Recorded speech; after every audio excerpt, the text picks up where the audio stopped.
If you like the story, you can support the author on Patreon. Link is in the description. Chapter 101, More Family, 2. Tartarus, Unknown Time. Narration POV. Okay, so we've decided on what you're going to say, right? Odysseus asked, his voice low and urgent. Keep the conversation short and concise. Melino nodded, her pupils dilating until her eyes resembled those of a cat caught in the engine's firelight or ghost light in this case. It should have been an endearing sight, but on her divided face, it was deeply unsettling. Odysseus suppressed a shudder as he watched her stand and move away from the ghostly train that had brought them to this forsaken place. As Melino walked out of the train and across the barren landscape, her feet barely touching the ground, the goddess approached the looming presence of Typhon, her steps never faltering despite the overwhelming aura of power and malice that radiated from the Mon Saint. His form shifted and roiled, a chaotic mass of writhing limbs, gnashing teeth, and glaring eyes. Hundreds of serpentine heads sprouted from his shoulders, each one hissing and spitting venom into the acrid air. As Melino drew near, Typhon's main head, if one could call it that, turned its attention to her. Eyes the size of lakes blinked open, focusing on the diminutive goddess with a mixture of curiosity and disdain. Well, Typhon's voice rumbled, shaking the very foundations of Tartarus. What brings the number one conductor back to me so soon? Have you come to get more of your coal, little goddess? Melino stood her ground, her dual-toned face impassive. No, nothing like that, Typhon, just wanted to ask some questions about a few rumors I've caught winds off. A laugh like an erupting volcano burst from Typhon's countless mouths. Rumors? I thought you were smarter than this, Melino. Can't one of your passengers answer you? Come on, you know as well as I do, that filth doesn't know anything, Melino said, her voice calm despite the tempest of power before her. Besides, I think you would know best, since these rumors speak that you will be released by one of your older brothers. At the mention of Cronis, a hush fell over Typhon's writhing form. Even the constant hissing of his serpent heads quieted for a moment. When he spoke again, his voice was tinged with a newfound interest. I've heard about my brother's exploits. What could you possibly want to know about the Crooked One? Melino's mismatched eyes narrowed. His whereabouts, for one. They say he will bring about back the Golden Age. You can't have that without the best conductor ever. Who would take care of the trains otherwise? Typhon's form rippled, a movement that might have been a shrug had he possessed normal shoulders. Cronis has always been one for schemes and plots. Too weak for anything else. As for his location, the monster's main mouth twisted into what might have been a grin.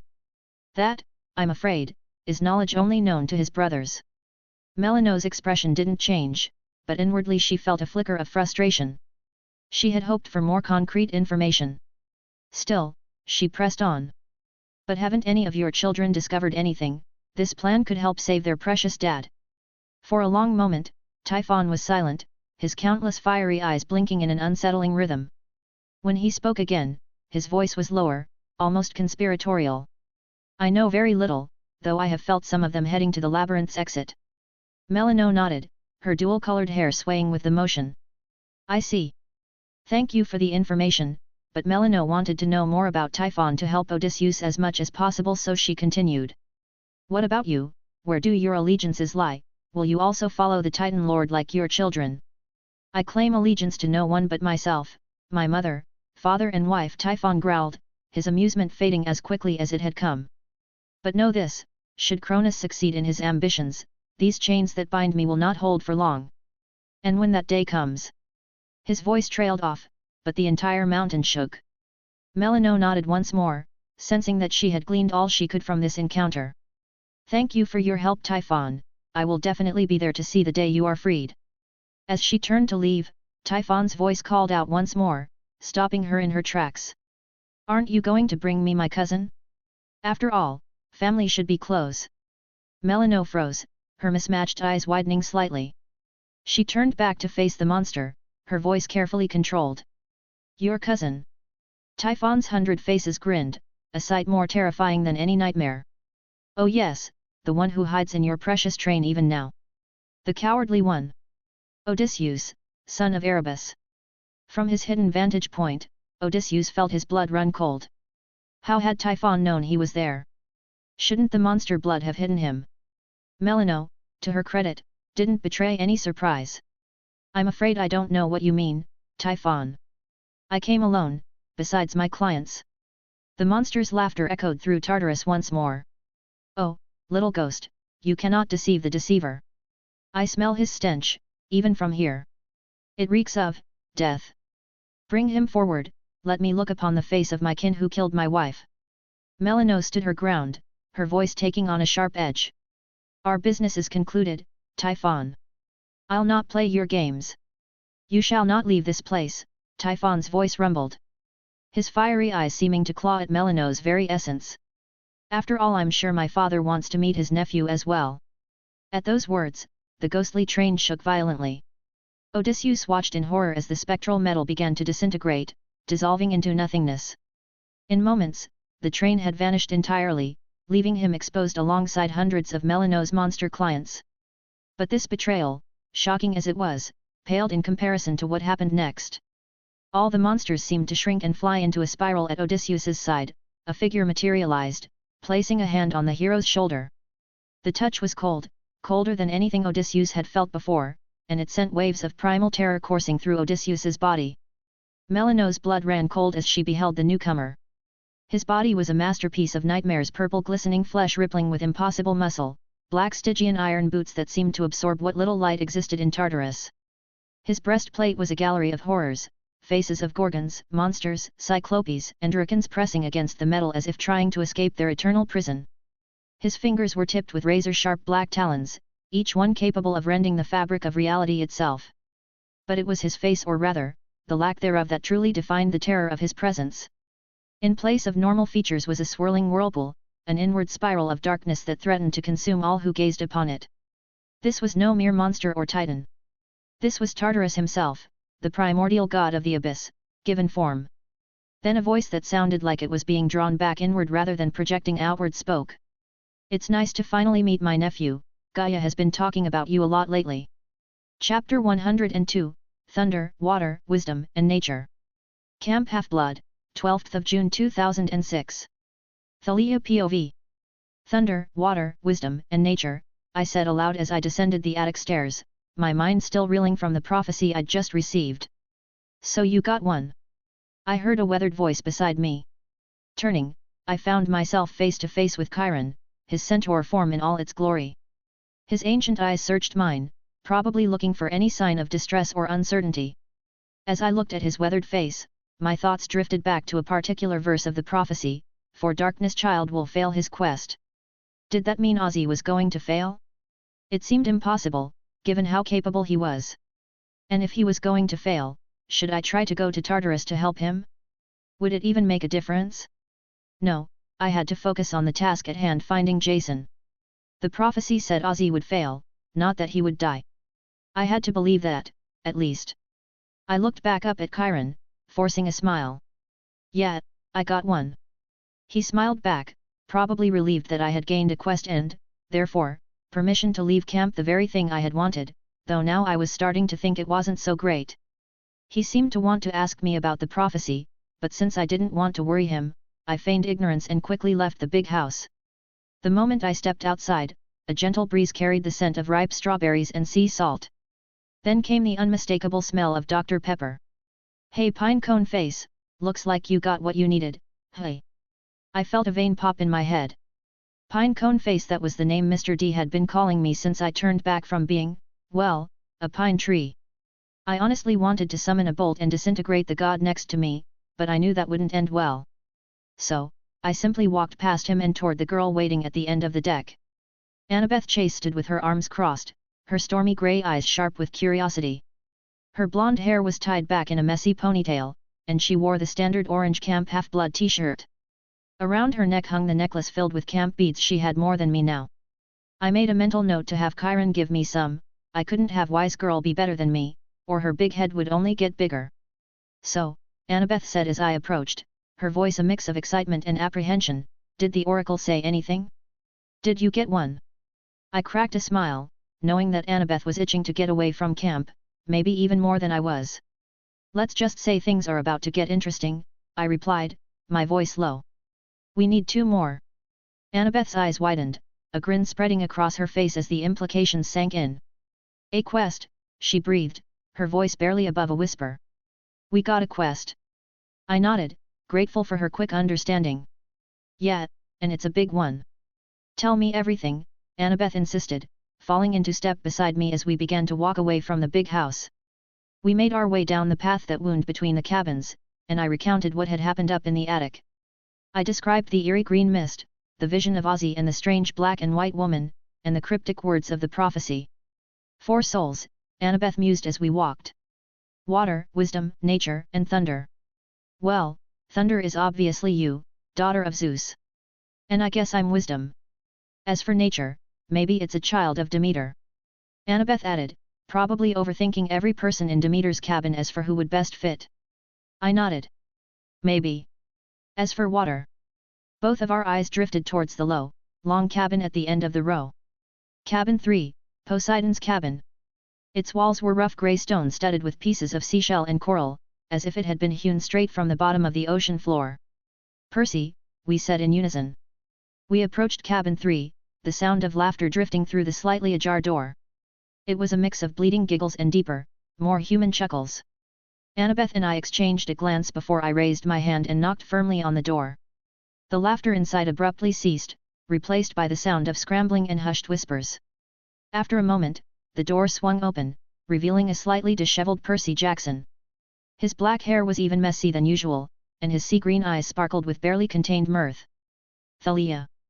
Annabeth! He exclaimed, a bit too loudly. What are you doing here? Before either of us could answer, a familiar face popped up behind Percy. Grover Underwood, his curly hair wild and his rasta cap askew, grinned at us from over Percy's shoulder. Hey guys! We were just, celebrating my new searcher's license. I raised an eyebrow, taking in the scene before me. The inside of cabin 3 was a mess of rumpled sheets, scattered playing cards, and what looked suspiciously like the remains of a pillow fight. So you think this one is nature? Annabeth asked me, as her own eyes inspected the room from the outside. Guess so, was all I could say. After all, it was super lucky to find Grover, a satyr who had just gained his license to search for Pan, the god of nature, something neither of us knew at the same time we were coming for Percy. It was as if it was fated, which it probably was, now that I thought about it. Percy looked embarrassed, something which would probably make me laugh if I hadn't just received the quest. He seemed to want to change the subject quickly as he asked, so what's this about nature? Are we playing another capture the flag? Annabeth shook her head. No, she muttered, though her lips twitched with a suppressed smile. We're leaving camp, I said, my tone growing serious, and you're coming with us. Percy and Grover exchanged a quick glance with each other, then pointed at themselves and asked, us? I nodded at their words, but before I could explain anything, Annabeth jumped in, we're leaving on a quest west. We need 4 people, thunder, water, wisdom, and nature. Percy and Grover still seemed to be lost, so Annabeth added, that's the 4 of us, you dimwits. A quest. Percy's eyebrows shot up. What kind of quest? I took a deep breath, knowing that what I was about to say would change everything.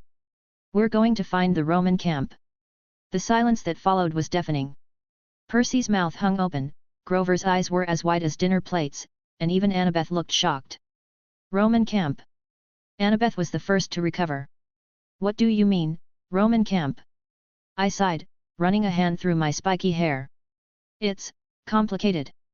But there's another camp, like ours, but for the children of Roman gods instead of Greek ones. But, how is that possible? Percy asked, his brow furrowed in confusion. The gods are Greek, aren't they? They're both, I explained.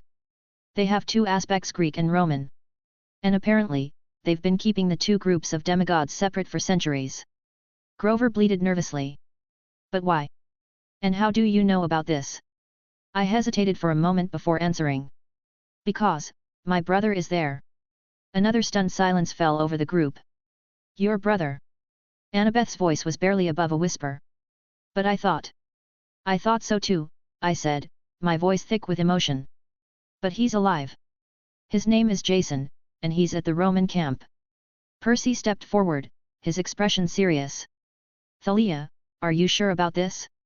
It seems crazy. I nodded. I know it does. But I'm sure. The prophecy, it mentioned wind. I think that's referring to Jason. He's a son of Jupiter, that's Zeus's Roman aspect. Annabeth's mind was clearly racing, trying to process this new information. But if there's been another camp all this time, why haven't we ever heard about it? Why keep us separate? I don't know all the details, I admitted. But from what I understand, it's been this way for a long time. The gods feared what might happen if Greek and Roman demigods met. Grover nervously chewed on the edge of his t-shirt. And now we're just going to waltz into their camp? That doesn't sound very safe. We have to, I insisted. The prophecy was clear. We need to go west, and we need to find Jason. Percy, who had been uncharacteristically quiet, suddenly spoke up. Wait a second. You mentioned something about a child of darkness failing his quest. What's that about? I felt a knot form in my stomach. I'd hoped they wouldn't pick up on that part. It's about Ozzy, I said quietly. Percy and Grover looked incredulous. Ozzy? Percy asked. But how? He's like, the most powerful demigod we know, and not by a little. I shook my head. I don't know. The prophecy just said that the darkness child will fail his quest. Ozzy's on a quest of his own right now, and. Well, it doesn't sound good. But how can Ozzy fail? Grover bleated, his voice filled with disbelief. He's Ozzy. I don't know, I repeated, frustration creeping into my voice. Prophecies are tricky. Maybe it doesn't mean what we think it means. But right now, we need to focus on our own quest. Annabeth nodded, her analytical mind already at work. Thalia's right. We can't do anything about Odysseus' quest right now. We need to concentrate on finding this Roman camp and Jason. Percy ran a hand through his messy hair, clearly still processing everything. This is a lot to take in. A whole other camp of demigods. It's hard to believe. I know, I said, my voice softening. But I need you guys. The prophecy was clear, we need the four of us for this quest. Grover nervously adjusted his Rasta cap. But what about my searcher's license? I was supposed to start looking for Pan. I placed a hand on his shoulder. Grover, this quest might lead us to places no satyr has gone before. Who knows? Maybe it'll help in your search for Pan. He seemed to consider this for a moment before nodding slowly. I guess you're right. And I can't let you guys go on a dangerous quest without me. Percy looked at each of us in turn, his sea-green eyes filled with determination. Well, if we're doing this, we're doing it together. When do we leave? As soon as possible, I replied. We need to pack supplies and let Chiron know. But we should aim to leave by nightfall. Annabeth nodded. I'll go back to my cabin and gather supplies and. Percy, Grover, you two pack whatever you think we'll need for a long journey. As Annabeth turned to leave, Percy called out, wait. What exactly are we looking for? How will we know where to go? I smiled at him for a moment, remembering Ozzy's letter. That's simple, my kelp-headed friend, we need to get Laylaps. Odysseus' dog? Annabeth asked. How is that gonna help us? It seems she went with Ozzy to the Roman camp once, so she knows where to go. Wait, Grover interjected. Odysseus knew about the Roman camp? Why didn't he tell the camp? He probably had his reasons, Percy said. Looking at him I realized something. He had the same look Annabeth had for me when she was little. He admired him. I didn't know why, but I should probably ask later. Chapter 103, The Abyss and I have a staring contest. Tartarus, unknown time. Ozzy POV. This had definitely been the worst weeks, days, hours. I couldn't tell. Time had lost all meaning down here, but they were definitely the worst I'd had in a long time. First, Luke got away with the bolt, and jumped into Tartarus, most definitively to give them to Cronis. I'd managed to heal Thalia, which should have felt like a victory, but in the process, I lost most of my fingers. Painful as that was, it hardly mattered now. I jumped into Tartarus after him, almost died from the fall alone, drank fire to keep myself going, and met a goddess who almost ripped my soul out like it was her favorite pastime. That was before bathing in monster blood just to meet a cousin whose wife and most of his children I'd once killed. And let's not forget the cherry on top, my cousin knew I was here. But now was worse. Now the abyss itself personified, aka, my uncle, Tartarus, had his hand on my shoulder. The weight of his touch was indescribable. My skin crawled where his fingers rested, an icy burn that reached deeper than just flesh. It felt as though the earth itself wanted to consume me, and every nerve in my body screamed in terror. My legs shook violently, but I couldn't move. My feet stayed rooted to the ground as if they, too, had succumbed to his pull, and a horrible realization struck me: I was being pulled toward him. Slowly, inch by inch, as if the air around him had turned into a whirlpool, dragging me in with no way to fight it. No effort I made, no thought or force of will, could stop the inexorable pull toward Tartarus. I was stuck. Odysseus, he said, his voice low, that sounded like it was being drawn back inward rather than projecting outward. It's nice to finally meet my nephew. Gaia has been talking about you a lot lately. My body tensed. I didn't know why he was asking, and I sure as hell didn't trust myself to speak. So, I stayed silent. My jaw clenched tightly as I resisted the urge to shout or beg or even scream. At my silence, Melano began to talk towards the abyss. She tried to speak, her voice wavering with defiance. Tartarus, you. Silence, he interrupted, his voice crackling with power. It wasn't a shout or a growl, but the effect was immediate. I watched my nervousness growing as Melano was planted into the ground. She was being pulled down as if gravity itself didn't want her to stand back up. Her skin and hair seemed to blur between existence and nothingness. She was trembling violently, phasing in and out of reality. It was like she was being erased before my very eyes, as if her soul itself was being destroyed. She opened her mouth to cry out, but no sound came. She was helpless. And so was I. The silence stretched, cold and oppressive. I fought against the pull, but it was hopeless. My muscles were locked, my body slowly, torturously, being drawn toward him. Tartarus tilted his head, his expression literally unreadable, but even then I could feel something from his spiral face. Pure unbridled sadism. He was enjoying this, I realized. My struggle. My fear. You inferiors, he began, his voice a low rumble. Always so small, so fragile, but somehow so important. Do you know why I am keeping you alive? I didn't answer him, simply looking down. I struggled to swallow the fear, to think of a way out of this. My name meant I was clever, I needed to think of something, anything. No. He mused, glancing at Typhon, who just kept on laughing, though somehow it felt like background noise, unlike the mountain-splitting laugh he was unleashing earlier. No clue. Tartarus leaned in slightly, the gravity around him intensifying, pulling me closer. My knees buckled, and I fell to one knee, the weight too much to bear. I guess you wouldn't remember, Tartarus continued, his voice soft but edged with malice, after all you've killed so many monsters in your short lifespan. Haven't you? I gasped for breath, each word he spoke dragging more air from my lungs. My heart pounded in my chest. Do you remember Alcyoneus, Odysseus? He asked, his eyes dark as the void. You see, I don't really care much for my children, not even that laughing pile of flesh in front of us. With those words, Typhon's laughter stopped, and at the same time everything else in this place seemed to have stopped as well. It was only him and me. Tartarus took a step closer. The ground beneath me seemed to groan in response, the weight of his presence bending reality itself. I've lived since time immemorial, he continued, his voice a slow, deliberate grind of ancient stone. You fight, struggle and die. This is true for all of you, mortals, demigods, monsters, gods, titans, giants. You are all a speck in time, one that doesn't really matter in the end. I didn't answer. I couldn't. My throat was tight, my heart racing. All I could think about was the pull, how I was being dragged closer, ever closer to him. My hands clenched into fists, my body trembling as I tried to resist. Tartarus sighed, a long, drawn-out sound that seemed to make the air grow heavier. You see, only my sisters, brothers, and my primogenitor matter, yet every once in a while, some of us get attached to you inferiors. Nyx has her children, Eros seems to love all of you, Erebus has his children as well, and even Gaia herself has some attachment to them. Me, I don't really care. But, Tartarus added, his eyes gleaming with dark promise, when I felt your presence, masked as well as it was probably by Erebus himself, I couldn't help myself to see what would happen when you would stare at me.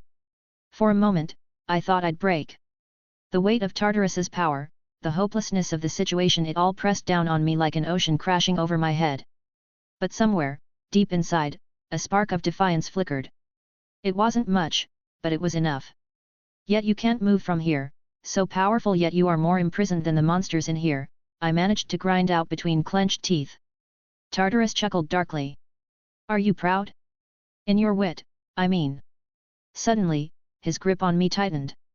I could feel the pull intensify, dragging me forward, as if the very ground was dissolving beneath me. The abyss yawned open, waiting to swallow me whole. But I wasn't dead yet. Not by a long shot. With a final surge of strength, I planted my feet as firmly as I could, resisting the pull with everything I had left. My muscles screamed in agony, but I held on. I wasn't going to let Tartarus win. Melano, I whispered, my eyes darting to her still form. Her gaze met mine, a flicker of understanding passing between us. She was still trapped, her form fading in and out of existence, but her eyes burned with determination. She wasn't done fighting either. Tartarus's smile faded. His amusement evaporated, replaced with cold calculation. You think you can resist me, Odysseus? I didn't answer. I couldn't. But my silence was enough. Tartarus scowled, his face darkening with rage. The ground around me began to crack, the air thickening with the sheer force of his anger. This was at the end. I looked up and stared into the face of the abyss, and the abyss stared back at me. I could only say a few words, but they were enough. Let's see who blinks first. Chapter 104, Quest for Wind begins. Camp Half-Blood, 12th of June 2006. Percy POV. My head was still spinning as I stuffed the last of my supplies into my backpack. A Roman camp? A brother of Thalia's we never knew about? And what was this about Ozzy failing his quest? Still, I didn't have time to think about this. Somehow I knew that this was important, that I had to do it, that I was made for this. I gave my cabin one last look, wondering when or if I'd see it again. These quests had a nasty habit of going sideways, if what most myths would lead you to believe, and I had a feeling this one would be no different. With a sigh, I shouldered my pack and headed out, riptide a comforting weight in my pocket. Outside, the late afternoon sun cast long shadows across the camp. Campers were going about their usual activities. I made my way towards Thalia's, or now just simply the pine tree, our designated meeting spot, and where we would get Laylap's help. As I walked, I couldn't help but marvel at how quickly things had changed. Just this morning, Grover and I had been goofing off in my cabin, celebrating his new searcher's license. Now, we were about to embark on a quest that could change everything we thought we knew about the world of gods and monsters. I approached the hill. I saw that Annabeth and Grover were already there. Annabeth was double-checking her bag, while Grover nervously chewed on a tin can, his comfort food of choice. Hey guys, I called out as I joined them. Any sign of Thalia? Annabeth looked up from her map, her grey eyes stormy with thought. Not yet. She said she had to grab something. Grover bleated nervously. I hope she hurries. The longer we stay here, the more I think about all the ways this quest could go horribly wrong. I clapped him on the shoulder. Come on, G-Man. Where's your sense of adventure? He gave me a withering look. I think I left it back in the strawberry fields, along with my sanity. Before I could retort, I spotted Thalia making her way up the hill. She had her spear slung over her shoulder and a determined look on her face that I'd learned to both admire and fear. Sorry I'm late, she said as she reached us. I had to make sure everything was in order. Annabeth raised an eyebrow. In order for what? Thalia just shook her head. You'll see. Come on, we've got a long journey ahead of us. We started to move towards the camp's borders, but as we neared Thalia's pine, something caught my eye. The sight, that was always there ever since Ozzy left. Perched on the lower branches of the pine tree were 3 crows, their black feathers gleaming in the fading sunlight. But it was what lay beneath the tree that really caught my attention. A massive Tibetan Mastiff with jet black fur was sprawled on the ground, its size making it look more like a small bear than a dog. Curled up on top of the Mastiff was a small fox, also with black fur. There was always something that slightly creeped me out about them, their eyes a deep, almost glowing purple. Guys. I said, my hand instinctively moving towards my pen, something that appeared in my pocket when I reached the cabin and had now become my one and only weapon. Thalia walked right up to the massive dog as all of us just stayed there. She knelt down next to the Mastiff and gently placed a hand on its massive head. Laylaps, she said softly. We need your help. The dog Laylaps let out a low growl, her eyes closing and opening rhythmically. Those purple orbs fixed on Thalia with an intelligence that sent a shiver down my spine. The fox on Laylap's back stirred, stretching and yawning to reveal a set of sharp teeth. It looked at us with those same purple eyes, its gaze curious and somehow mischievous. What happened next nearly made me jump out of my skin. Laylaps and the fox started talking? Well, not talking exactly, but they were definitely communicating through a series of growls, yips, and what I could only describe as cackles. I walked closer to Grover and whispered in his ear, "What are they saying?" "They are just talking about what fruit is the best," Grover replied. I looked at him for a moment and then at the duo that had an intense look on their faces. After a few seconds, Laylaps stood up, causing the fox to tumble off its back with an indignant yelp. The mastiff turned its massive head towards us and gave a single, solemn nod. Thalia walked closer to the animals, a small smile playing on her lips. "Laylaps, please, we need your help." The dog growled, for a moment.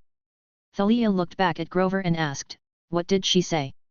She asked, "Where do you want to go?" Thalia started to scratch the dog's head and said, "We need to go to the Roman camp, do you remember where it is?" Laylaps barked, and I didn't even need Grover to translate, even I knew it mean of course, "WH0 do you think I am?" Laylaps, then began sniffing the air a few seconds. For a moment, nothing happened. Then, the massive dog's pupils dilated, expanding until her eyes were almost entirely black. Laylaps let out a low, rumbling growl that seemed to vibrate the air around us. The fox swiper yipped excitedly, and the crows above us cawed in unison. Thalia yelled up to the crows, "No, you can't come with us, stay here and protect camp, like Ozzy told you." The crows cawed once more, but I could feel that their voices were dejected. I whispered to Grover, "What did they say?" "They said that they never get to do anything fun." Chapter 105, The Abyss and I Have a Staring Contest, 2. Tartarus, Unknown POV. Narration POV.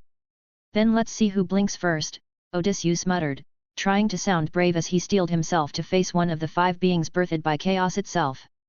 But even as the words left his lips, he felt a change in the air around him.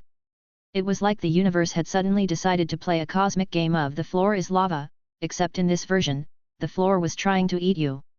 The pull of the abyss, which had been a distant gnawing sensation, kind of like that feeling you get when you've forgotten something important but can't remember what, suddenly intensified.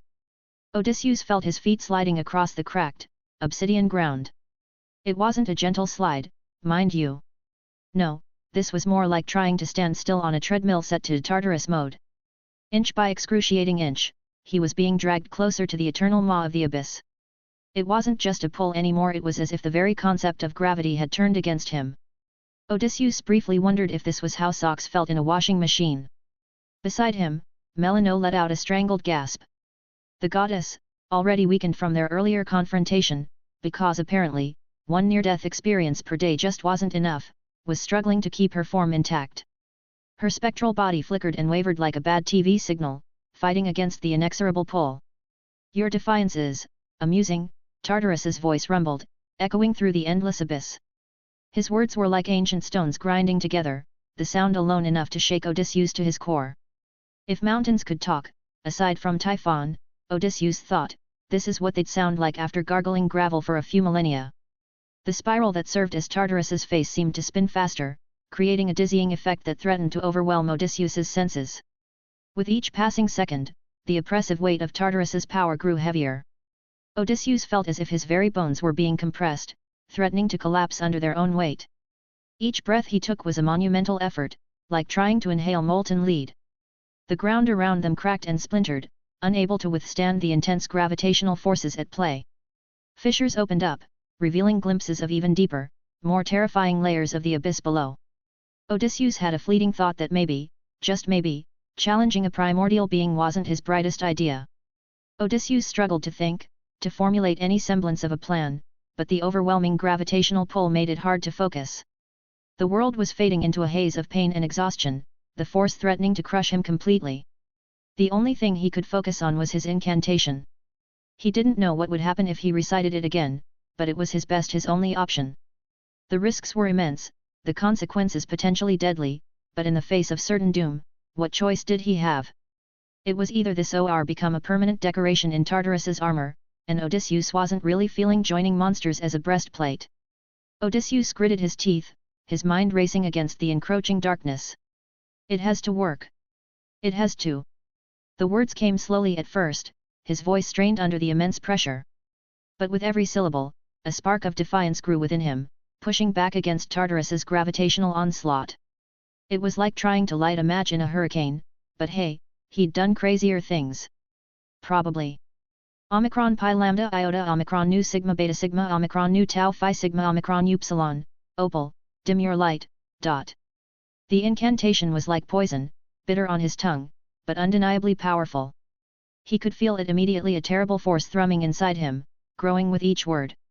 His heart began to race, thudding violently in his chest as if it were about to explode. His veins bulged grotesquely, as if trying to free themselves from the skin that kept them locked away, eager to spill the blood of Odysseus himself. He briefly wondered if this was what it felt like to be a human stress ball. Kappa omicron upsilon epsilon tau nu pi alpha lambda alpha gamma nu tau alpha tau eta nu, hear this fatal plea, dot. The air around him crackled with eldritch energy. He felt the ground beneath him tremble, the very foundations of Tartarus shaking. The primordial god's spiral face seemed to spin even faster, distorting the space around it. Odysseus had the absurd thought that if this kept up, Tartarus might spin himself into another dimension. One could hope, right? Tartarus's laughter rumbled like an avalanche, growing louder and more terrifying with each passing second. It became an all-consuming force of nature, drowning out all other sounds and threatening to shatter Odysseus's resolve. The pit behind him, the very essence of the abyss, began to swell ominously. Dark, shadowy masses rose from it like smoke, coiling and twisting in unnatural patterns. It was like watching the world's most terrifying lava lamp, if lava lamps were made of pure nightmare fuel. Omicron tau nu mu mu omicron nu tau omicron Cairo nu omicron upsilon pi iota tau epsilon nu omicron nu tau epsilon, spur the sands of time, dot. As Odysseus continued the incantation, he felt a sharp, unbearable pain tear through his left arm. It was as if every nerve ending was on fire, every cell screaming in agony. The pain thrummed through his hand and up his left arm, a tide of agony that threatened to overwhelm him. He'd experienced some pretty intense paper cuts in his time, but this was on a whole other level. In his pain-induced haze, he didn't immediately notice as his missing fingers began to regenerate. But these were not the fingers of flesh and blood he had lost. They reformed in a deep, unnatural shade of purple, pulsing with primordial energy. It was like watching a magic trick gone horribly wrong. His eyes shot wide open, the sclera filling with an inky blackness in which the middle were his purple irises. The newly regenerated fingers throbbed with raw, untamed power, and Odysseus's breath came in ragged gasps. It felt as though his left arm was being eaten alive from the inside, consumed by the very force he had invoked.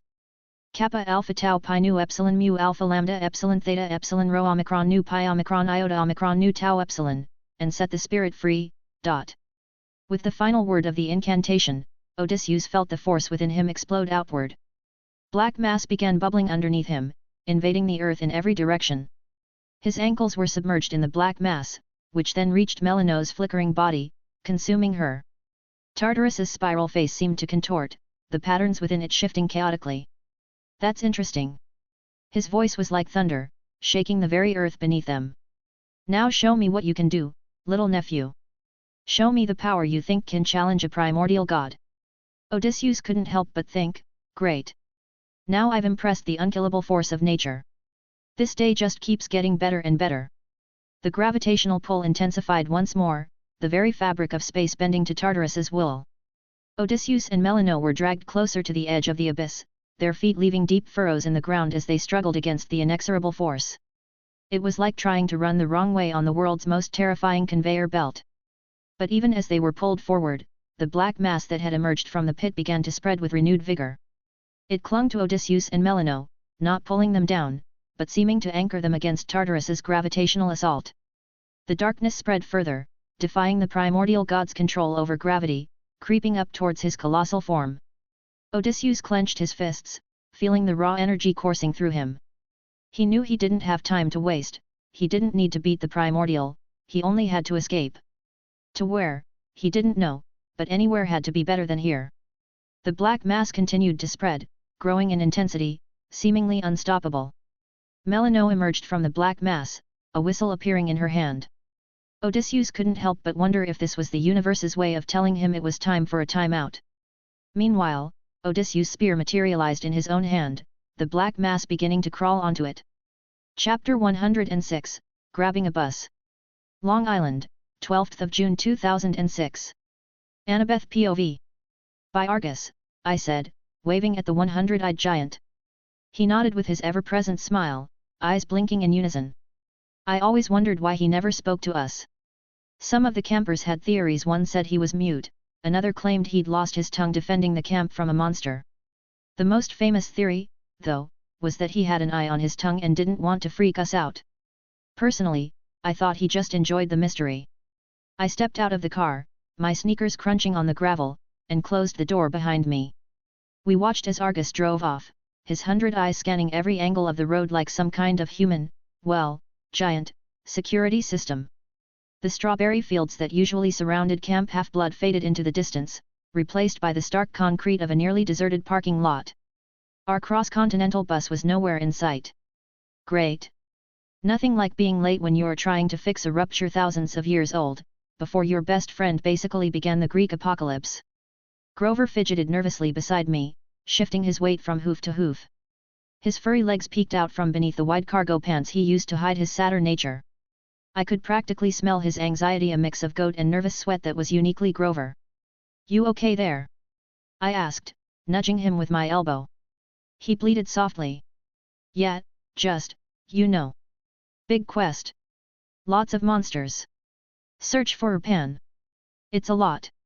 I nodded, understanding all too well. Every quest felt like this, a mix of excitement and terror churning in your gut, never knowing if you'd make it back alive. But that was the life of a demigod. No use complaining about it. Thalia was leaning against a rusted metal pole, twirling her spear disguised as a collapsible umbrella. Her electric blue eyes scanned the horizon, alert for any sign of trouble. At her feet sat Lelaps, the normally giant Tibetan Mastiff, looking deceptively calm. I knew better. That dog could go from cuddly to killer in half a second. Swiper, the fox, darted between Grover's legs, his fur bristling with excitement. His sharp eyes flicked to each of us, as if he knew something was about to go down. Knowing our luck, he probably did. Finally, after what felt like an eternity but was probably only 10 minutes, the bus pulled up with a groan of brakes and a puff of exhaust that made Grover wrinkle his nose. The door swung open with a hiss, revealing a heavy-set, tired-looking driver with a large name tag that read Marty. His bloodshot eyes flickered over our group and immediately landed on the animals. "No animals allowed on the bus," he said gruffly, his thick mustache twitching as he spoke. Thalia didn't miss a beat. She stepped forward, her stormy eyes focused on Marty. With a casual wave of her hand in front of his face, she said firmly, "There aren't any animals with us." I watched in fascination as the mist worked its magic. Marty blinked, his expression suddenly softening. "There aren't any animals with you," he repeated, his voice monotone. Thalia nodded, satisfied, and we all shuffled aboard. I shared a grin with her as we moved down the narrow aisle of the bus. It never got old, watching her manipulate the mist like that. I made a mental note to ask her for some pointers later. Thalia plopped down beside me with Lelaps, who immediately curled up in her lap, his large form shrinking to the same size as that of Swiper. It was still weird seeing a dog that could bench press a car turn into a lap-sized puffball. Grover took the seat directly across from us with Swiper, the fox making himself comfortable on his lap, his sharp little face buried in Grover's jacket. The bus was old, worn upholstery and flickering overhead lights gave it a vintage, almost eerie, vibe. I half expected to see the ghost of Rosa Parks sitting in the back. I leaned back in my seat, letting out a sigh of relief as the bus lurched into motion. We had been through a lot over the past few days, Luke siding with Cronis, Thalia coming back, Percy getting claimed, Ozzy leaving to Tartarus, the existence of Roman gods and a camp. I couldn't shake the unease creeping into my chest. Thalia was staring out the window, her fingers tapping absently against the armrest. The clouds outside had darkened, and the sky was slowly being overtaken by an ominous shade of grey. Zeus throwing a tantrum again? With Thalia here, I hoped not. "When are you gonna teach me how to control the mist?" I asked her quietly, my voice barely above a whisper. I'd been bugging her about it for days now. She didn't answer right away, her gaze still fixed on the horizon. For a moment, I thought she might not have heard me. Then, without looking away from the window, she replied, "Soon, my young Padawan." A cheeky smile played on her lips. You must learn patience. I rolled my eyes. Says the girl who once electrocuted a camper because he was taking too long to attack. Thalia shrugged, unrepentant. Hey, if you're gonna try to beat me, at least be punctual about it. We drove in silence for a few more minutes. The rhythmic hum of the bus's engine was oddly soothing, lulling us into a temporary calm. I glanced over at Grover, who was nervously fidgeting with Swiper's ears, muttering something under his breath. Probably a nature spell to keep the fox calm. Swiper gave a soft yip, but then nestled back into his lap, apparently unbothered. I was just starting to relax when I noticed Percy shift uncomfortably in his seat. His sea-green eyes were darting around, and his hand kept drifting to his pocket where I knew he kept riptide in pen form. You okay there, seaweed brain? I whispered, leaning closer to him. He frowned, his brow furrowed in concentration. I don't know. Something feels off. I nodded, my own unease growing. If Percy was feeling it too, then something was definitely wrong. Children of Poseidon had good instincts when it came to danger, especially near water. I glanced out the window, noticing for the first time that we were crossing a long bridge over a wide river. Maybe we should tell the others to be on guard, I suggested. Percy nodded, opening his mouth to speak, but before he could get a word out, the world exploded into chaos. Something slammed into the side of the bus with the force of a battering ram. The impact threw us all against the windows, and I heard the sickening crunch of metal giving way. The bus swerved violently, tires screeching as Marty fought for control. Hold on! Thalia yelled, her voice barely audible over the screaming of passengers and grinding metal. I gripped the seat in front of me, my knuckles turning white. Out of the corner of my eye, I saw Grover clutching Swiper to his chest, his eyes wide with terror. Laylaps had grown to full size, his massive body wedged protectively between Thalia and the aisle. The bus skidded sideways, and for a heart-stopping moment, I thought we were going to flip. Then, with a final groan of protest, it came to a shuddering stop. For a second, everything was eerily quiet. Then Percy was on his feet, riptide already in his hand. Everyone okay? He called out, his voice steady despite the chaos. We all nodded, a bit shaken but unharmed. Thalia was already moving towards the front of the bus, her spear crackling with electricity. We need to get out of here, she said, her eyes scanning the area outside. Whatever hit us, it's still out there. I grabbed my Yankees cap from my pocket and drew my dagger.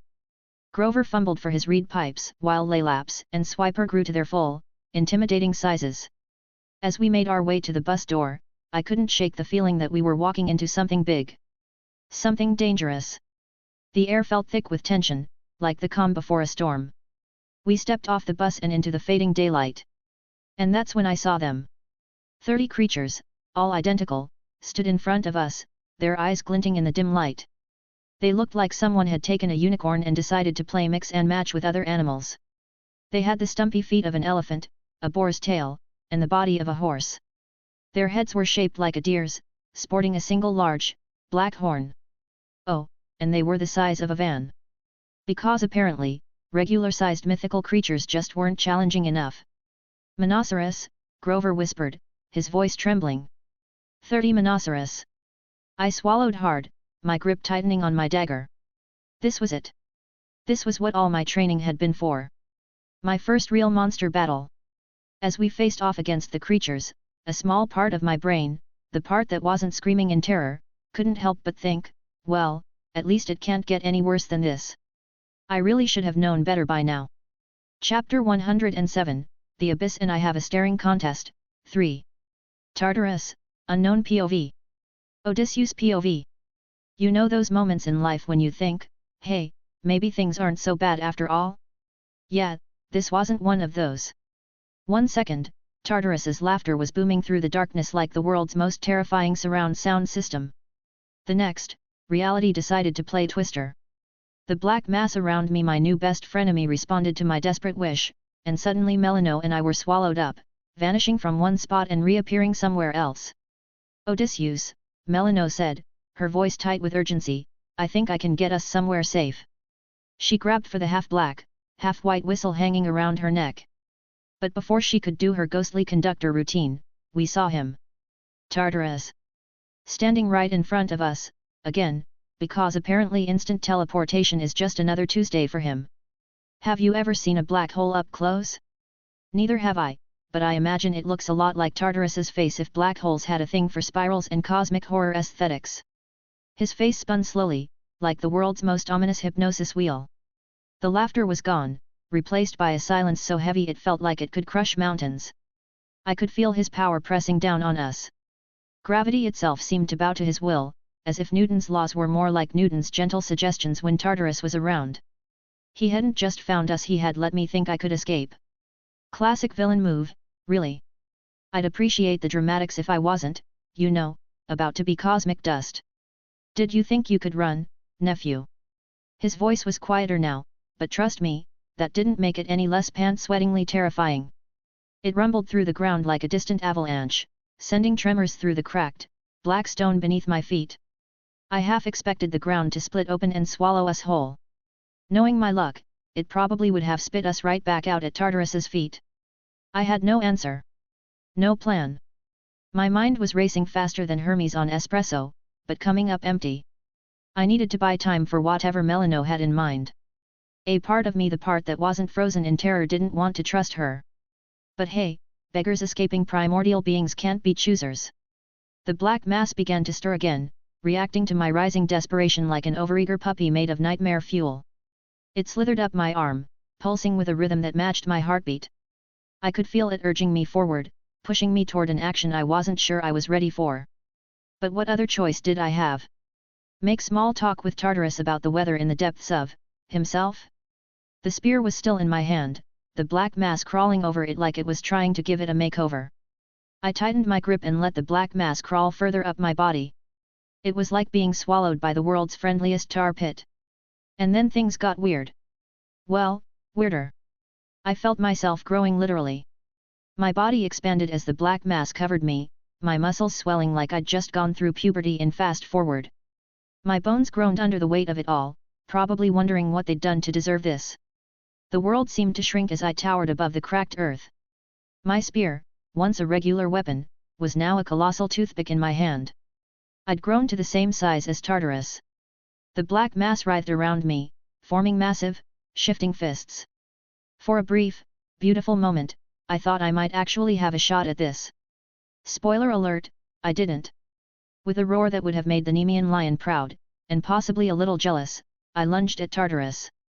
The black fist struck out in a frenzy, pounding against his massive form with enough force to shatter mountains. Each blow felt like I was punching through the fabric of reality itself, leaving aftershocks in the air. But here's the thing about fighting a primordial being, it's like trying to punch a tsunami. You might make a splash, but the ocean doesn't care. The fists, no matter how powerful they seemed, turned to mush the moment they made contact with Tartarus. The black mass splattered against his spiraling form, absorbed into the whirl of his being like cotton candy in a tornado. It was as if I were fighting a whirlpool, each strike being pulled in and dissolved faster than you can say existential crisis. And Tartarus? He didn't even flinch. Didn't react at all. I've had more response from statues. At least they have the decency to look unimpressed. Frustration boiled over inside me, and I roared again, this time swinging my spear. The blade glowed with that strange purple light, thrumming with the same eldritch energy that had overtaken me. I aimed for his center, hoping to pierce whatever essence made him corporeal. But just as before, the spear glanced off him, the tip dissolving into the spiral as if it had never existed at all. It was like trying to stab a black hole with a toothpick. A really big, glowy toothpick, but still. I couldn't keep this up. My body was screaming in protest, my limbs heavy with exhaustion. Most importantly, my left arm, I could feel it changing, whatever it was spreading. It was all the way up to my elbow now, and I knew that after this, it would be gone. Sacrificed to whatever this incantation was. The black mass around me began to slow, its movements sluggish as if it too were being drained by the endless pull of Tartarus's power. Great! Even my magical tar buddy was getting tired. Odysseus. Melano's voice cut through the haze of battle, sharp and urgent. I turned, just in time to see her raise the whistle to her lips again. Now, I've heard some weird sounds in my life. The shriek of harpies, the bellow of the minotaur, the collective groan of campers when Dad announced a Greek god's pop quiz. But this? This was something else entirely. When Melano blew that whistle, the sound resonated through my very soul, vibrating in parts of me I didn't even know existed. The air around us shimmered, and I felt a shift, a pulling sensation, like the world was being dragged toward her. And then I heard them. Ghostly trains, their forms barely visible through the mist that had begun to rise from the ground, barreled toward Tartarus. There were 8 of them, each one roaring like a storm given form, their wheels screeching as they raced forward. It was like the weirdest, most terrifying model train set ever. 7 of the trains hit Tartarus head-on, crashing into his spiral form with a force that shook the ground beneath me. The impact was so intense, I half expected to see Tartarus go flying like a cosmic bowling pin. But no such luck. He stood firm, the trains dissolving into his being just as my fists had. It was like watching the world's most destructive magic trick. But the 8th train, oh, the 8th one wasn't for Tartarus. It barreled toward us, and before I could react, cut me some slack. I was still caught up in the whole fighting a primordial while being eaten by my own power thing, Melano yelled, her voice synchronizing with the whistles of the train, get in. Now, when a ghost goddess tells you to jump on a speeding spectral locomotive, you don't ask questions. You just do it.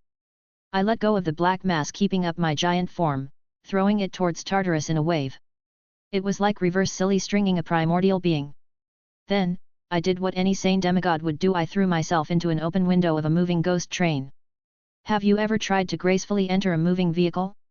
Now imagine doing that when you're exhausted, possibly dying, and the vehicle in question doesn't fully exist on this plane of reality. Yeah, it went about as well as you'd expect. I stumbled forward, nearly face-planting on the spectral floor. Melano appeared at my side, keeping me awake. Odysseus, don't go to sleep, she urged, her eyes wide with fear. We need more time. The moment we landed, I felt the pull behind us intensify. Apparently, Tartarus wasn't a fan of the whole escape by ghost train plan. The gravitational force he commanded increased tenfold, dragging the very train toward him. It was like being on the world's worst roller coaster, where instead of loops and corkscrews, the big attraction was get pulled into a primordial void. The black mass around me stirred again, trying to fight back, but I could feel its strength fading. It was like trying to bail out the Titanic with a teaspoon. Odysseus, don't go to sleep, Melano shouted again, her voice cutting through the fog of exhaustion that was threatening to overwhelm me. I think I know where we can go, but you have to keep us moving. I nodded, gritting my teeth. The black mass responded to my will, turning into giant tendrils. Half of them surged outward towards Tartarus, while the other half latched onto the train, trying to push us forward, away from the crushing force of Tartarus's gravity. Every inch we gained felt like a mile.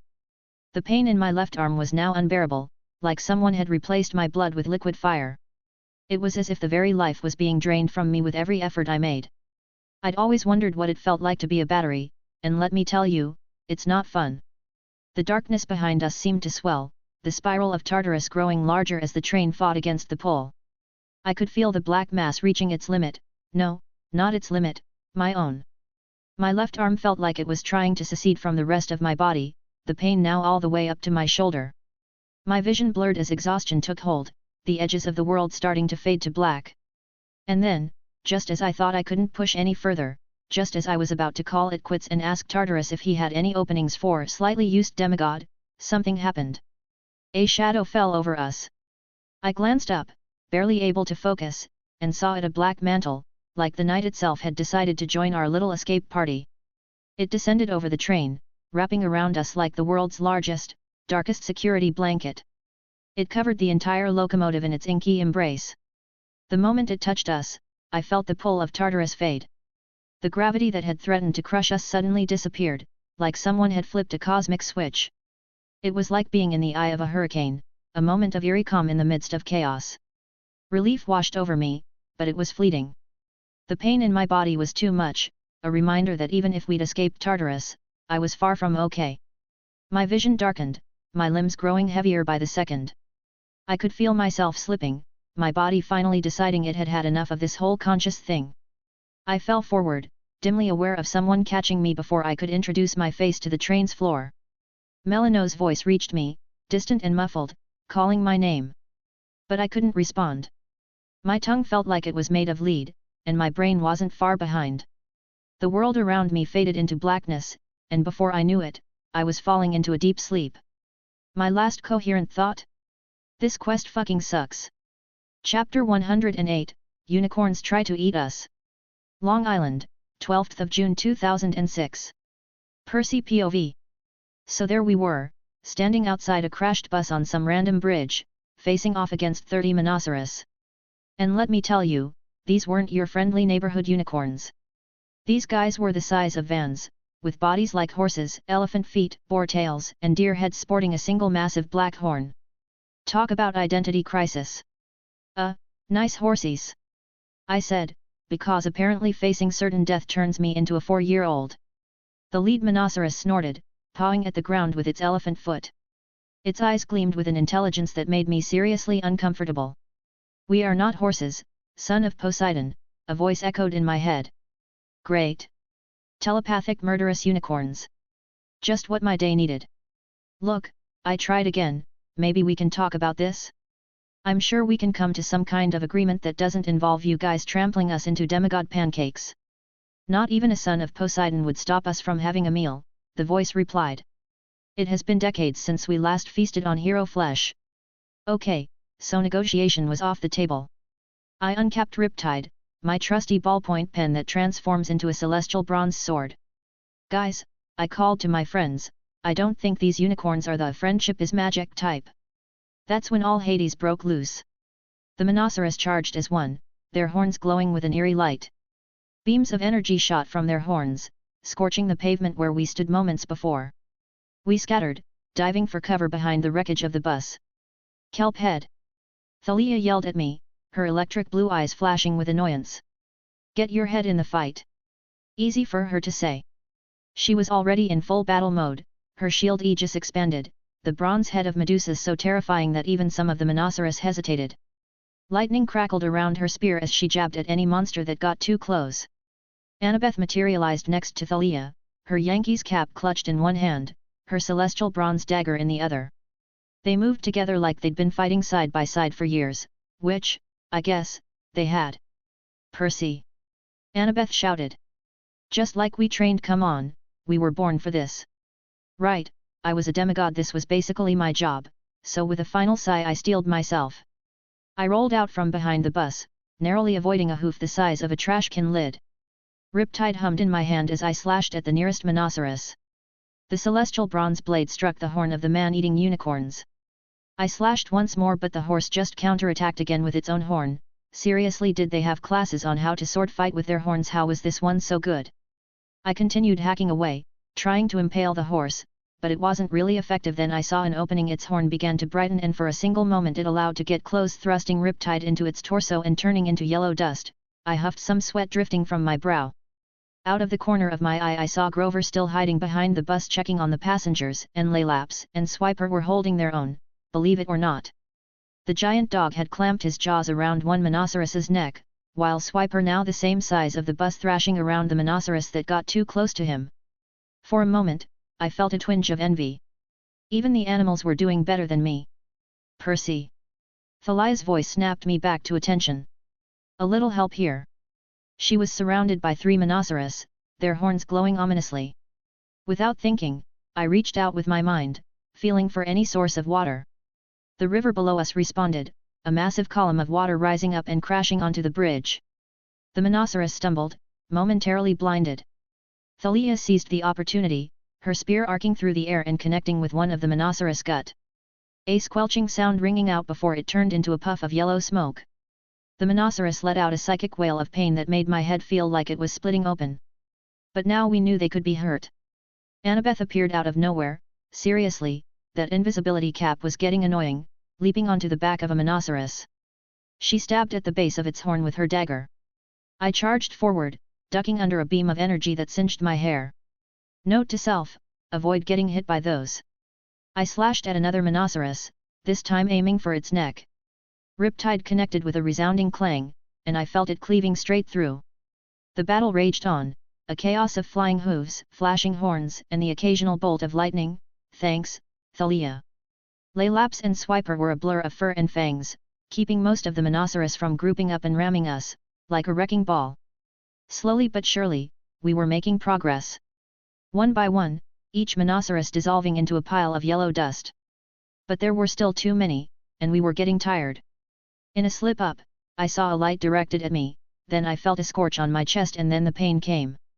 I was thrown from the edge of the bridge into the river below. I felt as I was submerged, my hair drenching slightly, water crawling over me, healing me, empowering me.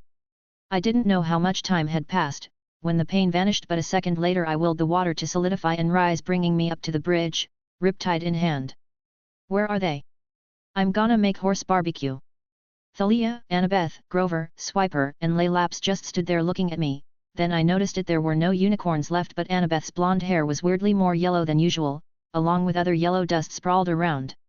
A little late for that, seaweed brain, Annabeth said, shaking her head at me. I felt my face burn up, which should have been impossible as I had been in the cold water not even 10 seconds ago, but it still did anyway. I twirled my blade in my hand, a little embarrassed. See, Grover, I told you he'd be fine. Thalia's voice, then a rushing satyr embraced me, his little horns slightly pinching my cheek. Then it dawned on me, if they had had the time to deal with the horses, did that mean that no one came up to check if I was okay? Oh, don't look at us, Annabeth said you would be fine, and she's almost never wrong, Thalia said, a dumb grin on her face. I turned to look at Annabeth, who was scratching her cheek while still being embraced by Grover. Well, you fell into the river, and since water heals you, you were most likely going to be fine, and we didn't have a lot of time to waste considering we were being attacked. So you just left me there. Okay, it was official, this were definitely the worst people to go on a trip with. Chapter 109, Staying in my stepmom's haunted house. Tartarus, unknown time. Odysseus POV. I woke up feeling like I'd been hit by Zeus's master bolt twice. Something soft was brushing my face, which was weird because the last thing I remembered was, well, let's just say it wasn't anything soft. I blinked, trying to clear the fog from my eyes. Not exactly the best place to take a nap, my first instinct told me that much. The walls were shifting. No, not shifting, crawling. As my vision sharpened, I realized the entire room, no, the entire house was alive with millions of tiny insects, moving in perfect harmony like waves in the ocean. Great. Just great. Because my day wasn't already weird enough. But that wasn't even the worst part. 2 massive horses were nuzzling my face. Their breath was hot and humid, their noses wet as they nudged me like I was a giant salt lick. Ah, you're awake, a silky voice said. It looks like Shade and Shadow really like you. At the sound of the voice, the horses made way, revealing a woman seated casually in a chair at the far end of the room. She was watching a black fire slowly crackle, a short book in her hand. I squinted to read the title, 100 Ways to Improve Your House. Somehow, I doubted any of those ways involved covering every surface with insects. The woman looked familiar, like someone I'd seen in a dream. Her skin was a deep, unnatural purple, shimmering like polished stone. 2 vast, inky black wings unfurled lazily from her back. Her dress was even weirder, it wasn't fabric, not really. It flowed and rippled like the night sky, constellations and swirling galaxies blinking in and out of existence along the hem. Her eyes, gods, her eyes were 2 pinpricks of light, like quasar stars burning in the void. If you stared into them too long, you got the sense that you'd never come back. All in all, she was one of, if not the most beautiful and terrifying beings I had ever seen. Then I saw her. Melano. Huddled at the edge of the room, shivering. Her eyes were clenched shut, her black and white skin almost translucent as she pressed herself against the wall of crawling insects. Her usual joyous self had been replaced by outright terror. I turned to my side, trying to make sense of it all, when I noticed my arm and my fingers. They were purple, just like hers, the woman with the wings. And then she spoke again. You'll only have that while in Tartarus, my child, she said, her voice as smooth as silk. It was then I recognized her. I hadn't placed it at first, but now I was sure this was Nyx, the primordial goddess of night. I blinked. That's not too bad. I flexed my fingers, still half expecting my usual, sun-worn arm to reappear. No such luck. Nice to see you again, Nyx. So, where exactly am I? She stood up, folding her wings behind her as she walked toward me. You're in my house, dear Ozzy. I do hope you find it accommodating. I sat up slowly, every muscle aching. I looked around. The insects continued their endless march along the walls and ceiling, a tapestry of squirming life. So this is where Melano wanted to go, I muttered. It wasn't a bad plan, after all. The only thing that could confront a primordial was another primordial. Nyx smiled, a gesture that was both beautiful and chilling. Yes, that little ghost brought you here all banged up. I was quite distraught when I saw you. Of course, it had to be the work of my savage brother. Men are always so sadistic, aren't they? I nodded along, remembering a few myths where Nyx wasn't exactly the most loving primordial either. But I didn't want to anger her or anything, so I kept quiet. Rule number 1 of dealing with primordial beings, don't point out their hypocrisy. I jerked my chin toward Melano. Why is she, like that? Nyx glanced at the trembling goddess of ghosts, her expression unreadable. She finds my home uncomfortable. Uncomfortable? I stole another quick look at Melano's shaking form. Uncomfortable wasn't the word I'd use. Terrified out of her immortal mind seemed more accurate. Nyx's eyes stared at her in a cold manner.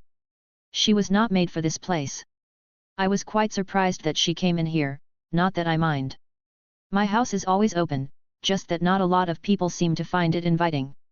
I turned my head around the house, watching everything crawl around, before saying, I can't imagine why. Who wouldn't want their walls to be constantly moving? She reached out, her cold fingers wrapping around my new purple arm, pulling me to my feet. You get it. This place has a charm to it. Sad to see most people can't appreciate that. Right, I said, trying not to shudder. Nyx let out a sigh, an ancient, tired sound. She guided me toward a shadowy corridor, the walls teeming with more insects, spiders, ants, beetles all flowing in different directions. So, what brings you to my humble abode? Did your father send you to me for some quality mother-son time? I didn't know how to respond to that. Would she get mad if I said no? Then I came up with something else. No, I was just going on a Tartarus tour led by Melano. This was going to be one of our stops, so it's nice that I can check it off my list. You know, see the sights, experience the local culture, maybe pick up a souvenir or two. She gave a low chuckle, her wings brushing the walls as we walked. Well, isn't that delightful? Just like a true son, coming to visit your mother all on your own. She nodded her head as if proud of the fact. How glad I would be if more of my children did that. So, I asked, feeling an idea form in my mind. Do you have any clue how I can leave Tartarus after finishing my tour? Not that I'm not enjoying the unique decor. What? Leaving so soon? Nyx asked, cocking her head at me. A surge of power unfurled from her, almost bending me to my knees. Careful, Ozzy, I thought. Don't tick off the primordial goddess. No, it's not that, I backpedaled quickly. It's just that the tour was on a tight schedule, and a part of it takes place up there. You know how it is with these package deals. Oh, Nyx said, a smile gracing her face once more. Then there are a few ways to get back. You can go through any of the openings back up, though most of those are always crowded. The doors of death also come back every once in a while, but Thanatos doesn't really visit me much. Then there's the worst way, which you just need to ride Acheron back up to the underworld. For a second, I was dumbfounded. No wonder there were so many monsters, they had tons of ways of getting back up. Honestly, now I appreciated that there were so few monsters actually in the mortal world. Then I began to think of which was the best way to get back up. My options were either fighting an army of monsters or going for a long swim in the river of pain. Yep, easy decision on the latter. Nyx stopped suddenly, which made me almost crash into her. Then she turned left and walked into a room, to which I followed. I could feel something wrong with this room. It stretched farther than it should have, but at the same time, it felt like it was closing in on me. My instincts were screaming at me to get out, to put as much distance between myself and this place as possible. And yet, another part of me was just as tempted to dive in, to let whatever dark, endless pull this room had consume me. I swallowed hard. What is this place? Nyx stopped and turned to me, her quasar eyes gleaming. This, my child, is the beginning of everything. She spread her hands, gesturing to the emptiness around us. And where everything will end, one day. I stared at the infinite nothingness stretching before me, a pit yawning in the middle of the room, deeper than any chasm I'd ever seen. My pulse quickened. Again, a primordial fear etched deep within screamed out. Typhon, Tartarus, and now this. This had been the worst vacation by a long shot. Nyx's voice was a soft whisper beside me, like the brush of midnight wind. This is my mother, your grandmother, Khaos. I felt my heart stutter in my chest. Khaos, the primordial void. The origin of everything. I instinctively took a step back, but Nyx's hand remained firmly on my arm, keeping me anchored in place.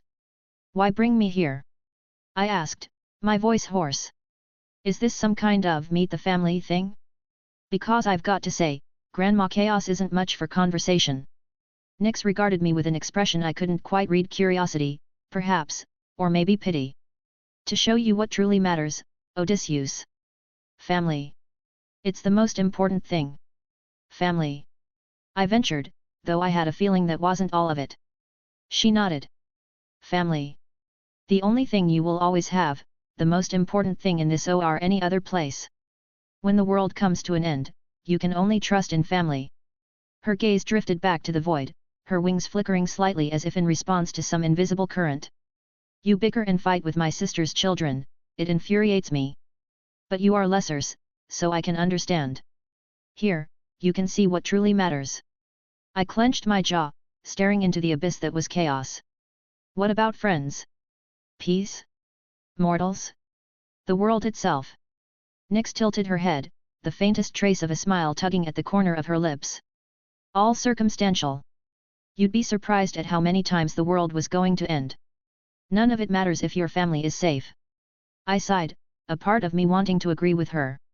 It would be so easy to just grab Thalia, Chiron, and the rest of camp, find a small place to settle where we'd never be disturbed.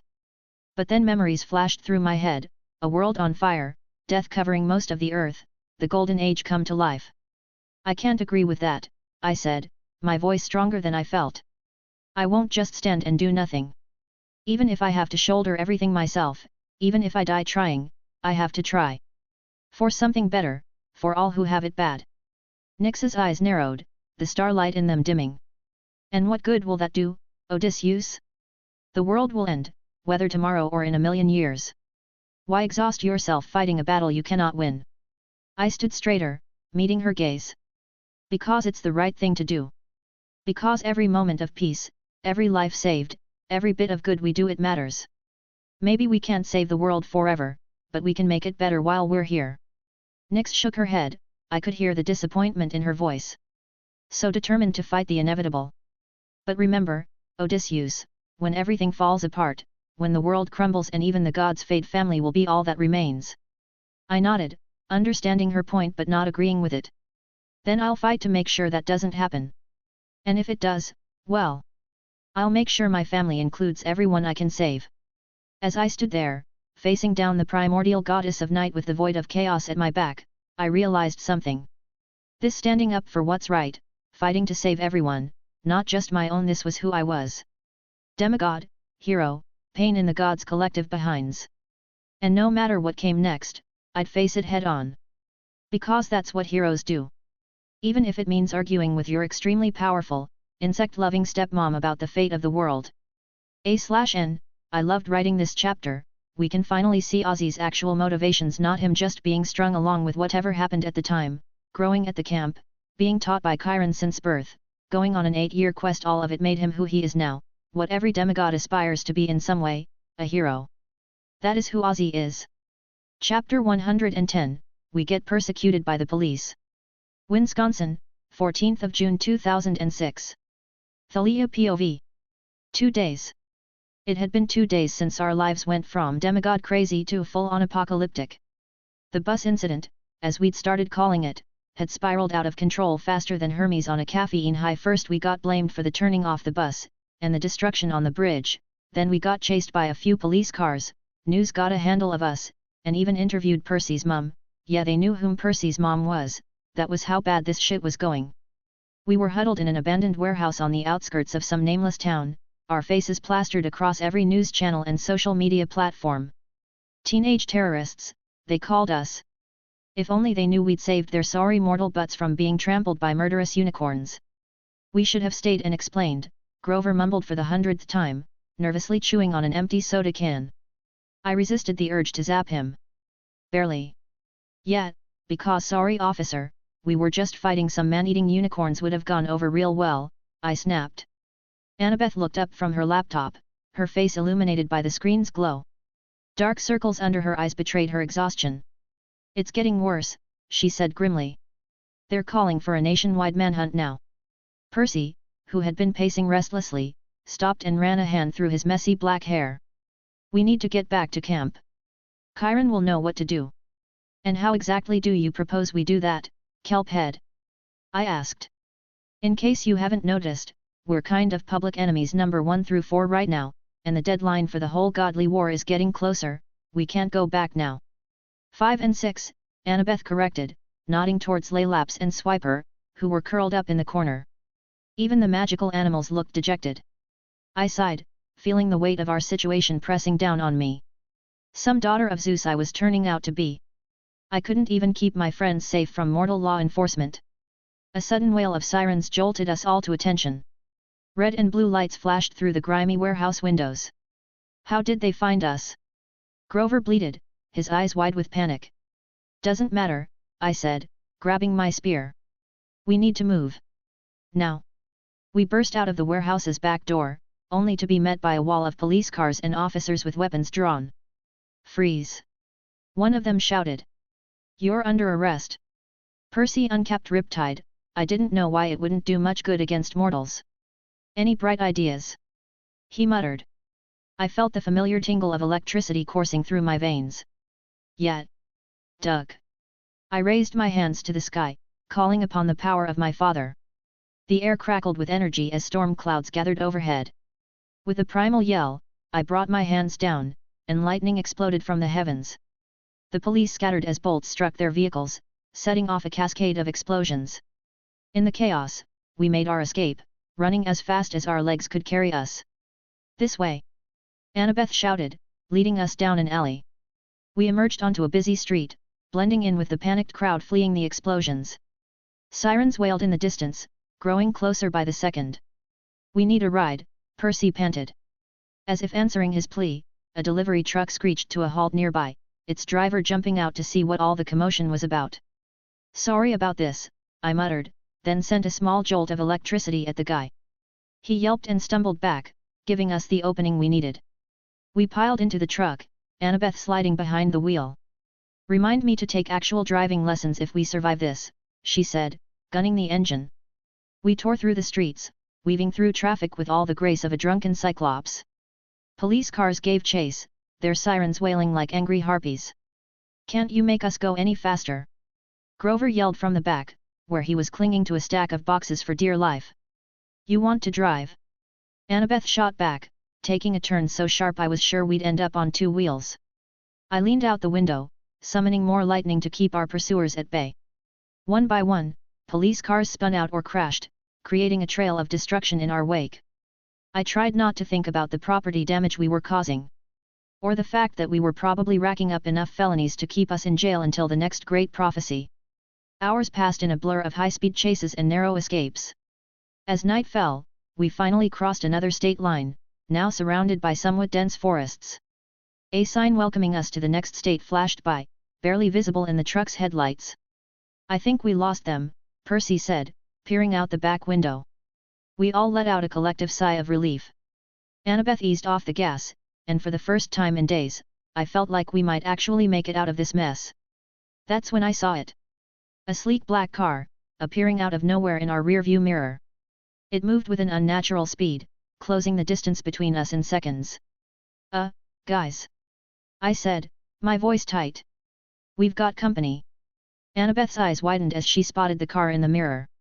Oh, sticks, she breathed. That's not the police. What do you mean? Percy asked, leaning forward to get a better look. The black car pulled up alongside us, and I saw what had Annabeth so spooked. Emblazoned on its side in blood-red letters was a single word, feud. It's Alaster, Annabeth said, her voice barely above a whisper. The god of blood feuds. My blood ran cold. We'd been so focused on escaping the mortal authorities, we'd forgotten an important fact: non-mortals would probably be gunning for us too. Why in all the gods is dude gunning for us? Percy yelled, the stress of outrunning a manhunt getting to him, though I wasn't much better off. What do we do? Grover whimpered. For the first time, I was at a loss of words, we couldn't use the mist to escape this guy. The PNLY choice we had was a head-on fight, but I wasn't exactly itching for that with how tired I was. In Hades I don't think I would be able to pull it off normally. Before I could say anything to calm the satyr down, we heard it. A screeching sound like chalk being scraped on a chalkboard. We quipped our heads back. Alaster's car began to transform, metal twisting and reshaping into something decidedly not of this world. That was when it happened. Out of whatever it was in front of us, its mouth opened and then it fired. Chapter 111, the tour continues. Tartarus, unknown POV. Odysseus POV. You know that feeling when you're leaving a party and you're not sure whether to hug the host or just wave awkwardly? Yet, try multiplying that by 1,000 when you're saying goodbye to the goddess of night, and your stepmom, in the depths of Tartarus. I stood at the threshold of Nyx's mansion, trying not to think about the fact that the living room literally contained a void of ultimate chaos. Talk about extreme interior decorating. Well, I said, turning to Nyx, it's been interesting. Thanks for the hospitality and the temporary arm. Really appreciate it. Don't suppose you've got a get out of Tartarus free card hidden away somewhere? Nyx's starry eyes twinkled with amusement. Oh, Odysseus. You always were one of my more entertaining children. Do try not to die out there. It would be such a shame. I'll do my best, I promised, though in Tartarus, staying alive was about as easy as teaching a cyclops to use bow. If I meet any of my other siblings, I'll definitely tell them to come visit. You know, if they're into the whole realm of eternal darkness vibe. Nyx's grin made the constellations in her dress swirl ominously. Why thank you, my child. And perhaps, a mother's embrace might shield you, for a time. Before I could ask what she meant, or politely decline, Nyx stepped forward and enveloped Melano and me in her wings. Suddenly, we were plunged into darkness deeper than a teenager's existential crisis. It was cold and vast, like being suspended in space without a spacesuit. Not recommended, trust me.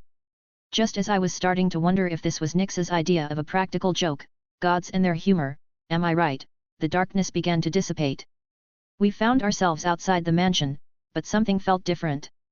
The air around us seemed, muffled somehow, like we were wrapped in the world's creepiest invisibility cloak.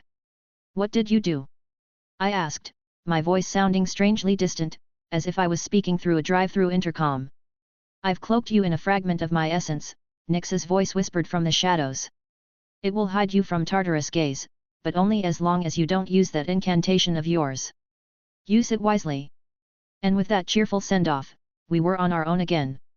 I turned to Melano, who looked even paler than usual, which I didn't think was possible. It was like looking at a goth ghost's ghost. Well, I said, trying to inject some optimism into my voice, shall we get going? I was thinking we could form one of those ghost trains of yours. You know, all aboard the Tartarus Express. Choo-choo. Melano shook her head, her mismatched eyes filled with exhaustion. I can't, she said, her voice barely above a whisper. I've burned through most of my souls while fighting Tartarus and getting us to the Mansion of Night. Without monsters or new souls to power it, the train is basically worthless. Fantastic. Our primary mode of transportation was out of commission. I ran my purple hand through my hair, trying to think. Okay, no ghost train. That's fine. We'll walk. It's not like Tartarus is that big, right? I let out a nervous laugh that sounded about as convincing as a minotaur trying to pass as a regular cow. Melano just stared at me, clearly not appreciating my attempt at humor. Tough crowd. I sighed. All right, serious question time. Do you know where the exit to the labyrinth is? Her eyes lit up with recognition. Yes, I know of it. It's not far, relatively speaking. Well, that's pretty good, I replied. We'll be able to get the drop on Cronis and his minions if he hasn't already gotten out. Which if he had, it basically meant that all of my suffering would have been for nothing. She nodded solemnly. I was starting to think that the Mansion of the Night had creeped her out more than she was letting on. And so we set off, two unlikely companions in the depths of Tartarus. Melano glided silently beside me, her form flickering like a candle in the wind. I continued to clench my restored fingers and arm, an exhilarating feeling to say the least. The landscape of Tartarus was as cheerful as ever. Rivers of fire cut through plains of shattered glass. In the distance, I could see mountains that looked suspiciously like giant, half-decayed corpses. The air smelled of sulfur and despair, with a hint of rotten eggs thrown in for good measure. You know, just your average stroll through the pit of eternal damnation. So, I said, trying to break the oppressive silence, what goddess are you exactly? I haven't really heard about you before. Is goddess of awkward silences taken? Luke POV. I stood with the impause, my mind wandering back to the Laestrygonian who had been with me a few days ago. Big, strong, and about as subtle as a sledgehammer, but even he hadn't been enough. The Cyclopes tore him apart faster than teenagers demolishing a pizza. But in the end, I had also killed each and every one of them. My power had grown, and it was showing. Yay me, I guess? We're here, said Liz, one of the impause. Her voice snapped me out of my thoughts. Her face, a twisted mix of beauty and nightmare, was unsettling enough, but the sight ahead of us was far worse. My heart did a series of Olympic-level gymnastics in my chest as I saw him. Cronis. He was 30 feet tall, towering over everything like the world's angriest skyscraper. His brutal golden eyes gleamed with a malevolent intelligence that made standardized tests look friendly. His black, curly hair fell like shadowy waves around his face, and his long, unnervingly pointed beard gave him the look of an evil wizard who'd forgotten to trim for a few millennia. His body was wrapped in dozens of black shackles that seemed to blink in and out of reality, making him appear as if he was vanishing and reappearing with every flicker of the chains. It was like watching the world's most terrifying strobe light show. The impause knelt before him, their monstrous forms suddenly submissive. I could feel the weight of Cronos' gaze on me, cold and all-powerful. When he spoke, his voice was like knives scraping against stone. Bring the bag closer, Cronos commanded, his voice seeping into my bones like the world's creepiest ASMR. I swallowed hard and stepped forward. This was it, this was the beginning of change to help demigods everywhere and curb stomp all the gods who claim themselves as our parents. From the bag, I pulled out Zeus Master Bolt and Hades Helm of Darkness. As soon as I removed them, they floated from my hands, as if drawn by some invisible force toward Cronos. At the same moment, Backbiter the sword I'd carried a few months ripped free of its sheath and joined them, twisting and warping midair like it was auditioning for a metal-bending competition. I watched in awe as my sword transformed into something far more sinister, a scythe. The blade was enormous, sharp as the edge of time itself, and when it finished its metamorphosis, a replica of Backbiter clattered to the ground before me. The Helm of Darkness began to pulse, radiating shadows that crawled toward me, inducing a cold, primal fear deep in my chest. I shivered, despite myself, as the shadows seemed to whisper promises of death and madness. Even the impause beside me recoiled slightly, their fear evident in their wide, predatory eyes. Lightning crackled around the Master Bolt, its raw energy striking out at the shackles, charging the air with power. The sound of the electric snaps made me flinch. With a deafening crack, the scythe slashed downward, cutting through the shackles like they were made of paper. The chains fell to the ground in smoking piles, and I could feel the shift in the air as Cronos stood taller, freer. The Helm of Darkness floated onto his head, casting his face into even deeper shadow, and the Master Bolt flew into his left hand while the scythe rested easily in his right. I stood there, trembling, as Cronos turned his gaze on me once more. His golden eyes glowed brighter, his presence filling the space with a crushing pressure. I bent down and picked up the replica of Backbiter, feeling its weight in my hand, but it was cold now, just a shadow of the weapon it had once been. Story of my life, really? Cronos looked at me, a wicked grin curling on his lips, his voice reverberating through Tartarus itself as he spoke. Time for the Golden Age to reappear. Chapter 112, A Demon and His Ride Try to Kill Us. Iowa, 14th of June 2006. Annabeth POV. My instincts screamed at me to move. Now. Hold on. I yelled, yanking the wheel to the right. I spun the wheel to the left, but then... boom! Something hit our side, the van lurched violently, tires screeching as we veered off the road and crashed into the trees. The impact was brutal. Metal crunched, the windshield shattered, and the airbag exploded in my face, knocking the breath out of me. The world spun, and for a few seconds, I was weightless, tumbling through chaos. Then, everything went still. I gasped for air, my chest aching, ears ringing. Everyone okay?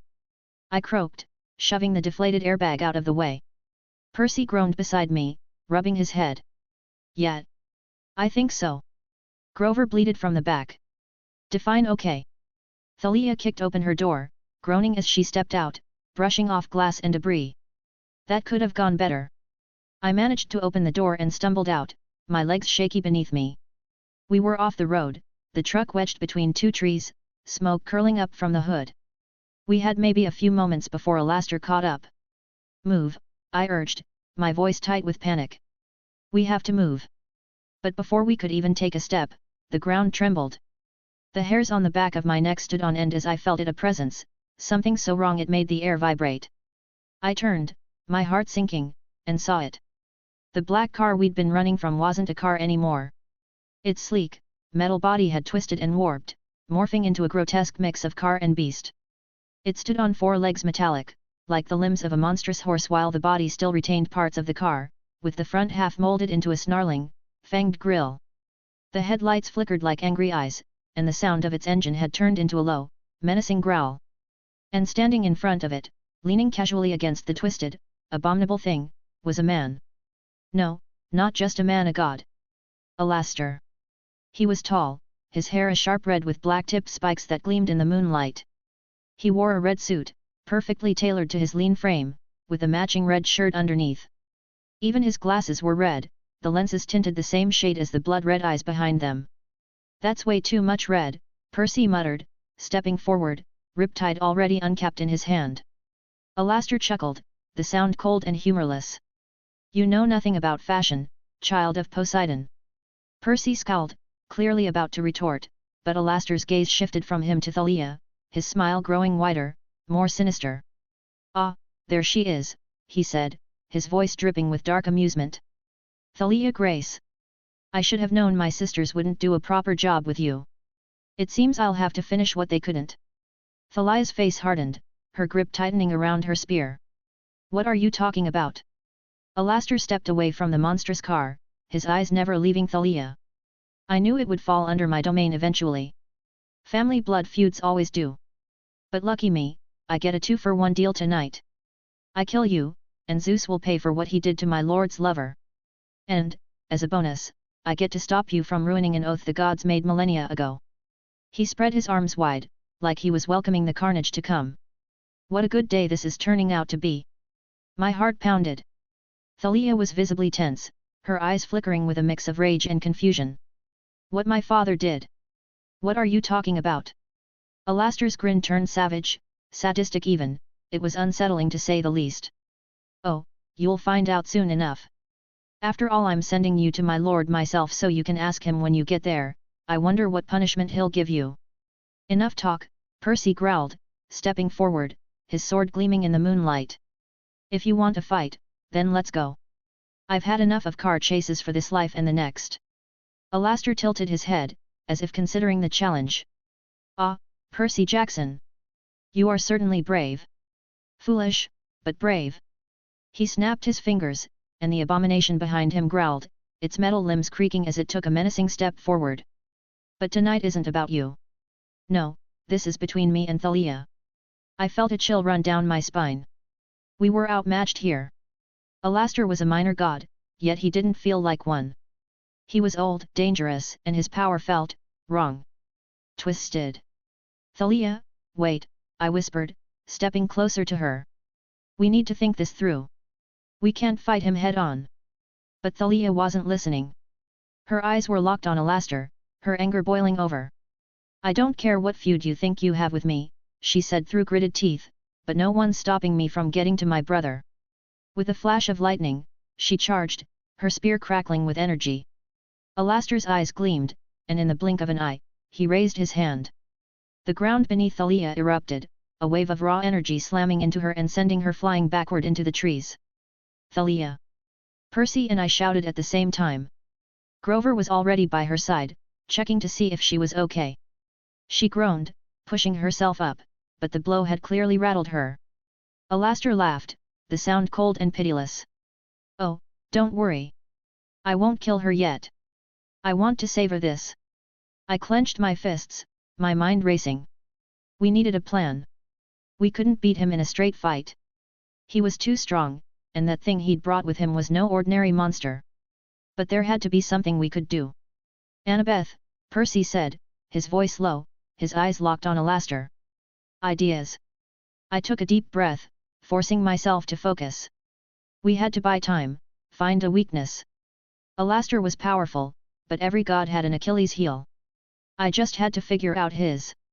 We need to separate him from that monster, I said quickly. Divide and conquer. But before I could finish, Alaster's abomination lunged forward, its metallic claws tearing through the ground as it charged toward us. Percy stepped forward, his sword raised, ready to meet it head-on. Percy, wait! Too late. The monster was fast, impossibly fast. It lashed out with one of its limbs, and Percy barely managed to block the blow with Riptide. The impact sent him stumbling back, the force of it shaking the ground. I could feel panic rising in my chest. I thought of every single myth including Alaster racking ideas, something, anything, I was a child of Athena, this was my job. Then I realized something Alaster was. Chapter 113, Doom is funnier than you'd imagine. Tartarus, unknown POV. Odysseus POV. After we left Nyx's mansion, the silence between Melano and me grew heavier with every step. I kept sneaking trying to put conversation forward, but she only answered in a sentence or less. She was basically mute. It was a weird contrast to how bubbly she used to be. Being the goddess of ghosts, you would expect her to be stoic and all, but seeing her now it just felt wrong. I cleared my throat, hoping to break the silence that was growing heavier by the second. So, Melano, I ventured, ever thought about opening a ghost station to go with your train? You know, make a concrete spot to pick up your passengers? Could call it Boo Central Station or something. Cue the tumbleweeds. Or whatever the Tartarus equivalent of tumbleweeds is. Probably something that tries to strangle you while it rolls by. Melano didn't even grace me with her usual eye roll. She just kept walking, her gaze fixed on some point in the distance, which I supposed was going to be where I would have my match with Cronis. Or maybe she was just really interested in Tartarus's unique geological formations. Who knows? I sighed, feeling like I was failing some cosmic test of companionship. Listen, I tried again, my voice softer this time. I know it's been rough. The whole Tartarus thing, and then the Nyx thing. I know it's been hard for you, but I really appreciate what you're doing. Still nothing. Not even a twitch. I was starting to wonder if she'd somehow mastered the art of sleepwalking with her eyes open. The guilt in my chest tightened like a vice. Here's the thing about being a hero, sometimes you end up feeling like the villain. Sure, Melano had tried to kill me not too long ago. But seeing her like this withdrawn, almost fragile, made me feel like I'd kicked a puppy. A ghost puppy. With serious attitude problems. But still. I was about to make another valiant attempt at conversation, maybe a knock-knock joke, because those always got a laugh from the guys in Elysium when a sound cut through the air that made my blood run cold. Have you ever heard a cat being slowly fed through a paper shredder while simultaneously trying to imitate a dying whale? No? Well, count yourself lucky, because the screech that pierced the air was something like that, only about 10 times worse. I froze mid-step, instinctively summoning my spear into my hand. Turning slowly, I squinted into the dim, distorted landscape of Tartarus. That ungodly screech came again, louder this time, followed by a sound that reminded me of 1,000 wet towels being snapped at once. And then I saw them.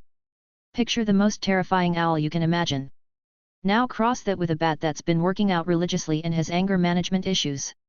Give it talons the size of daggers and eyes that glow with all the warmth and friendliness of a serial killer's nightlight, with an accompanying red aura that surrounded the entire flock.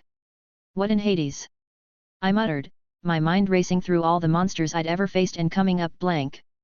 These things definitely weren't in the Greek Monsters 101 handbook. Before I could come up with a suitably heroic plan, run away without looking back, Melano grabbed my arm. Her touch was ice cold, but her eyes were alive with an urgency I hadn't seen since before the whole Tartarus shtick. We need to hide, she whispered, her voice barely audible over the approaching screeches. Hide? From those things? I asked, gesturing vaguely at the nightmare flock heading our way. I think I can take them, even without the incantation. Melano didn't appreciate my humor. Shocker. Instead, she pointed to a small burrow nearby. I was about to ask why, but the urgency in Melano's eyes told me this wasn't the time to be picky about accommodations. We scrambled into the narrow space, and let me tell you, it was cozy. And by cozy, I mean if either of us had claustrophobia, we'd be having a full-blown panic attack right about now. The stench was indescribable. I honestly didn't want to think about what part of Tartarus we were on right now. Just as I was about to ask Melano what exactly we were hiding from because, you know, communication is key in any relationship, even if it's with a goddess who recently tried to kill you, I heard it. Hooves. Thousands of them. It sounded like someone had decided to hold the world's largest tap dancing competition right above our heads. But mixed in with the clatter was something else, a dull, rhythmic thump that made the ground shake. Curiosity got the better of me, as usual, and I peeked out of our hidey hole. What I saw made me wish I'd kept my head firmly buried in the stinky dirt. A stampede was headed our way. But these weren't your run-of-the-mill cows or even some mythological fire-breathing bulls. No, these were creatures straight out of a fever dream after eating too much ambrosia. Each beast was the size of a small house, with bodies covered in matted fur that looked like it hadn't seen a brush since the Trojan War. But their most striking feature? Their heads. A skull so massive and heavy that it dragged along the ground as they ran, leaving trails in the dirt like some macabre plough. Their eyes were empty sockets, black as night and twice as scary with a red aura to complete the entire look. What, in the gods' names are those? I whispered, my voice a mix of awe and oh gods, we're going to die. Melano yanked me back into our little sanctuary of stink with surprising strength. Catoblepas, she said, her voice barely audible over the approaching thunder of hooves. Don't move. Don't make a sound. And whatever you do, keep your eyes shut. Now, I've heard some weird instructions in my time as a demigod. Don't drink too much ambrosia. Or be mindful of your pockets when you're in Hermes' cabin. But keep your eyes shut while a herd of oversized, ground-dragging skull monsters was about to trample us. That seemed counterintuitive at best. Still, something in Melano's voice told me this wasn't the time to start an argument about monster-avoiding strategies. So, against every instinct I had, I squeezed my eyes shut and prepared for the worst. The ground began to shake, softly at first, then with increasing violence. It felt like the whole of Tartarus was trying to turn itself inside out. Dirt and pebbles rained down on us, and for a moment, I was sure this was it. This was how the great Odysseus was going to meet his end, squashed flat in a smelly hole by a herd of creatures with serious neck problems, not the Primordial of the abyss, not Cronis the crooked one, but a big herd of cows. The stampede passed over us, each hoof strike sending shockwaves through our little burrow. I held my breath, partly out of fear and partly because, well, have I mentioned how bad it smelled in there? After what felt like an eternity, and trust me, in Tartarus, that's saying something, the thunderous steps began to fade. The shaking subsided, and the air grew still once more. Well, as still as it ever gets in the pit of eternal damnation. Slowly, cautiously, we crawled out of our hole. I was about to make some witty comment about our near-death experience, something along the lines of, well, that was a hoof call, when I noticed we weren't alone. Standing before us was a man. At least, I think it was a man. It's hard to be sure in Tartarus. His skin was the color of ash, his hair a sickly yellow that made me think of wilted dandelions. But it was his eyes that really caught my attention. Where normal eyes should have been, there were just empty sockets with eerie green flames flickering inside them. It was like looking into miniature fireplaces of doom. Oh, and did I forget to mention this dude had no aura? Yeah, he was a god too. What were the chances? The god's mouth curled into what I assume was supposed to be a smile, but on his ashen face, it looked more like a crack forming in dry clay. Well, he said, his voice dripping with amusement that made my skin crawl, what were you two doing snuggling in a burrow? How lewd. I opened my mouth to respond, but for the first time in a long while, I had no idea what to say. Chapter 114, Fighting the Brother of My Killers. Iowa, 14th of June 2006. Thalia POV. Gods damn it, I muttered under my breath, my heart pounding as I wiped blood from the corner of my mouth. Grover stood at my side, handing me a small bottle of nectar, one of the few we had brought along. As the godly energy surged through me, stitching me back together just enough to keep going, I surveyed our little battlefield. Percy was in the thick of it, swinging riptide like a demigod possessed. The mixed abomination of a horse and car, with the words feud that seemed to light up with every attack. This metal monstrosity moved like greased lightning, its chrome limbs deflecting Percy's strikes with showers of sparks. It was like watching a sword fight a very angry transformer. Grover, bless his goat heart, was going full Phantom of the Opera on his reed pipes. His frantic melody was making plants surge from the ground like they were on steroids.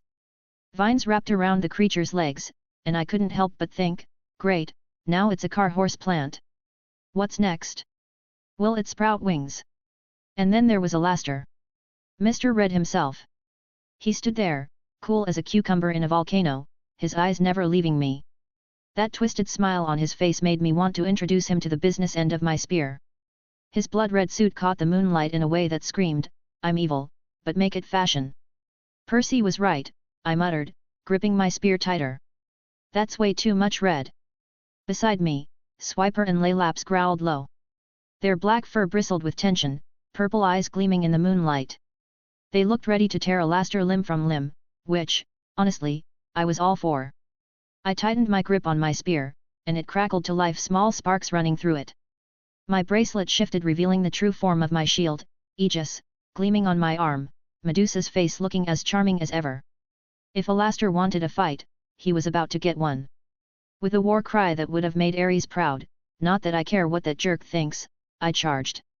Alaster responded by throwing a wave of red energy at me that looked like a radioactive tsunami. It slammed into Aegis, and the force of it nearly knocked me off my feet. But I fought against it, pouring all my weight into the shield so as to not get flung again. Alaster's grin widened, then he clapped his hands mockingly.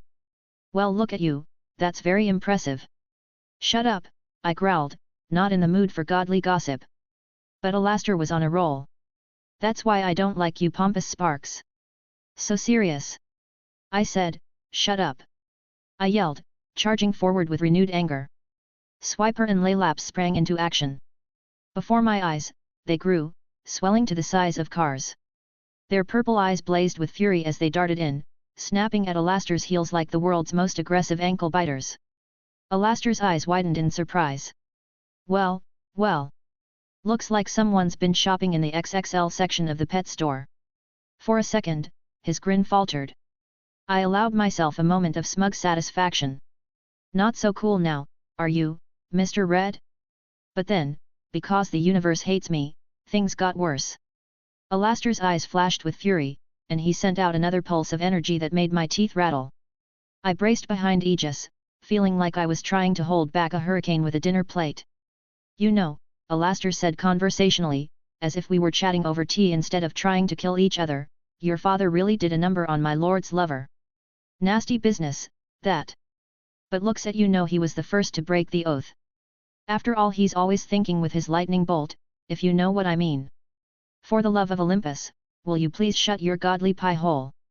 I shouted, my patience wearing thinner than Aphrodite's latest dress. I risked a glance at Percy. He was still doing his demigod dance with the car horse, which now looked like a metal demon horse statue that looked like it had been left alone in a forest for a few hundred years, thanks to Grover's planned torque. But where was Annabeth? Before I could ponder our missing brainiac, Alaster made his move. His hand, crackling with dark energy, shot out towards my face. I swung my spear up, but I was a fraction too slow. His fingers were inches from my skin, and I had a fleeting thought that this was a really stupid way to die. But then Swiper, in all his car-sized glory, leaped over me. His massive jaws clamped down on Alaster's arm, and the god let out a very ungodly yelp. "You mangy mutt!" Alaster snarled, trying to shake Swiper off.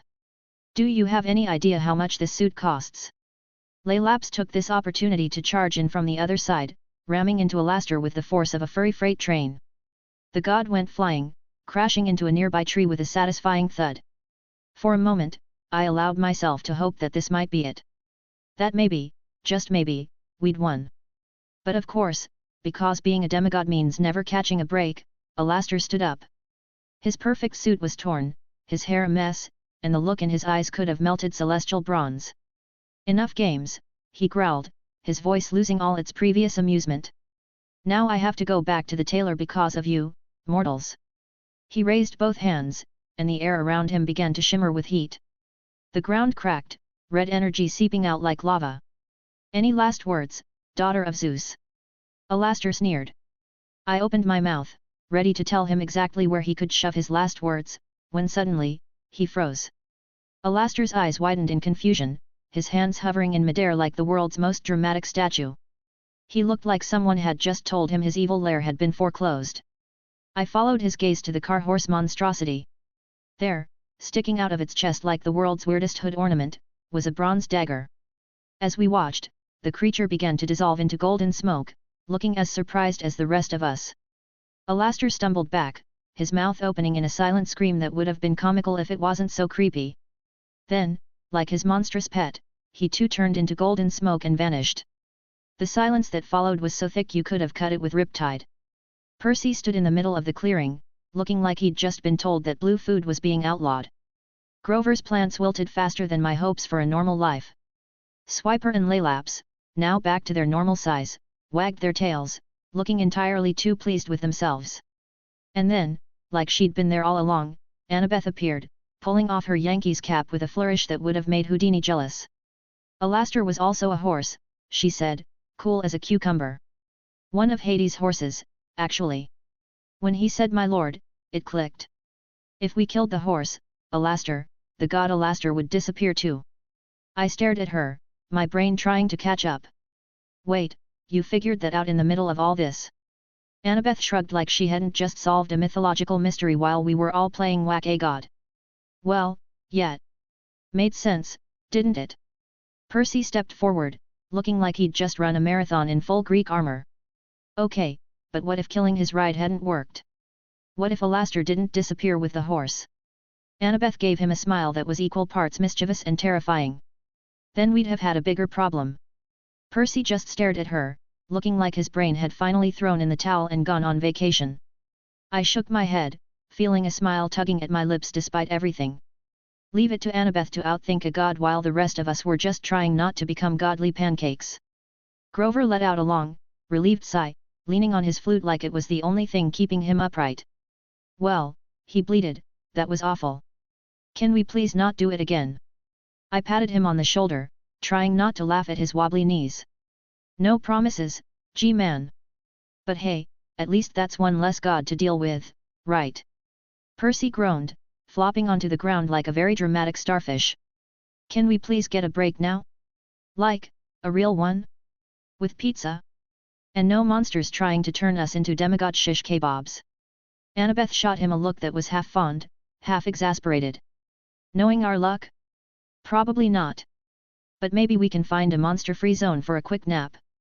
As the adrenaline began to fade, I felt the weight of everything that had happened settle on my shoulders. We'd survived, sure, but Alaster's words kept echoing in my mind.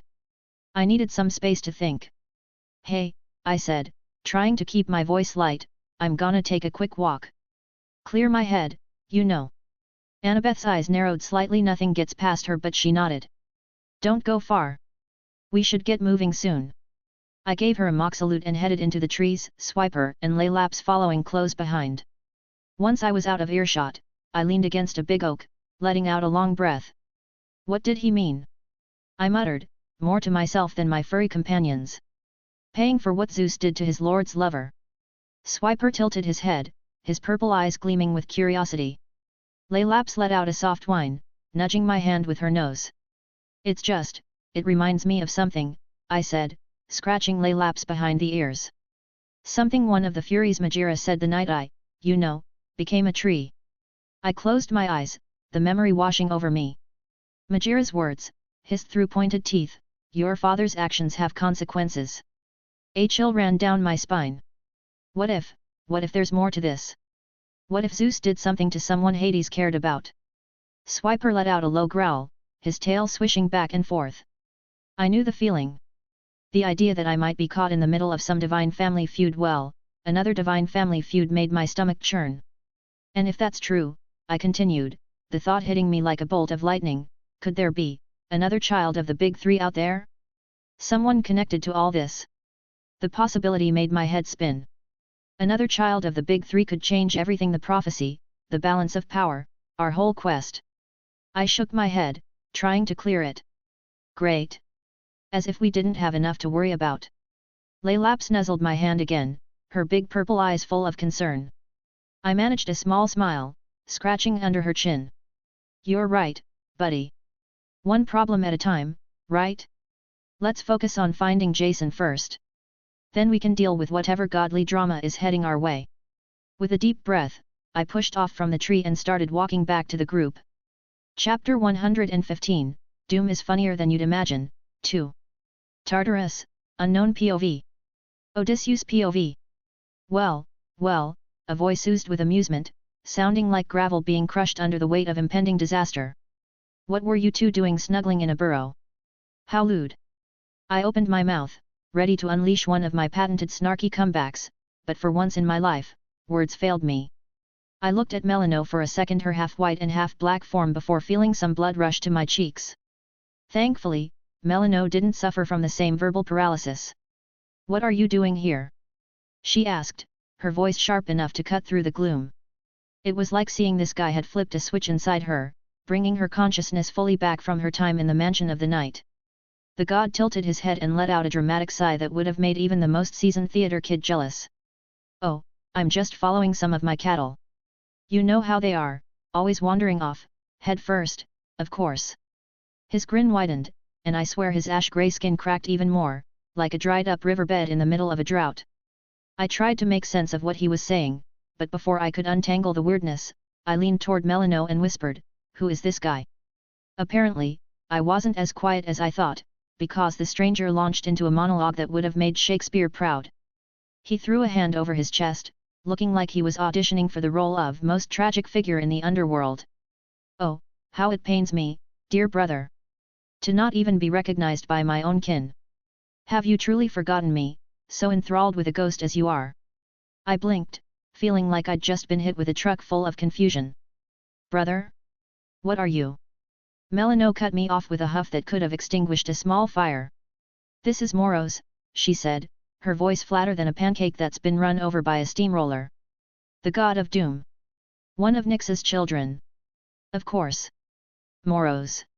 I should have known." The green flames in his eyes, the air of inevitable catastrophe that clung to him like a bad cologne, it all clicked into place. I'd been told about him once by Chiron saying something like Shakespeare had been inspired by this guy. Moros was a personification of doom, the force that led mortals toward their inevitable fates. I straightened up, trying to shake off the lingering tension from his dramatic performance. "Right. Well, Moros, Nyx wants to have a little family visit." She was talking about getting the whole brood together. At the mention of Nyx's name, Moros twitched. It was just a flicker, barely noticeable, but there was something in his reaction, something that told me this guy wasn't exactly thrilled about a reunion with his mom.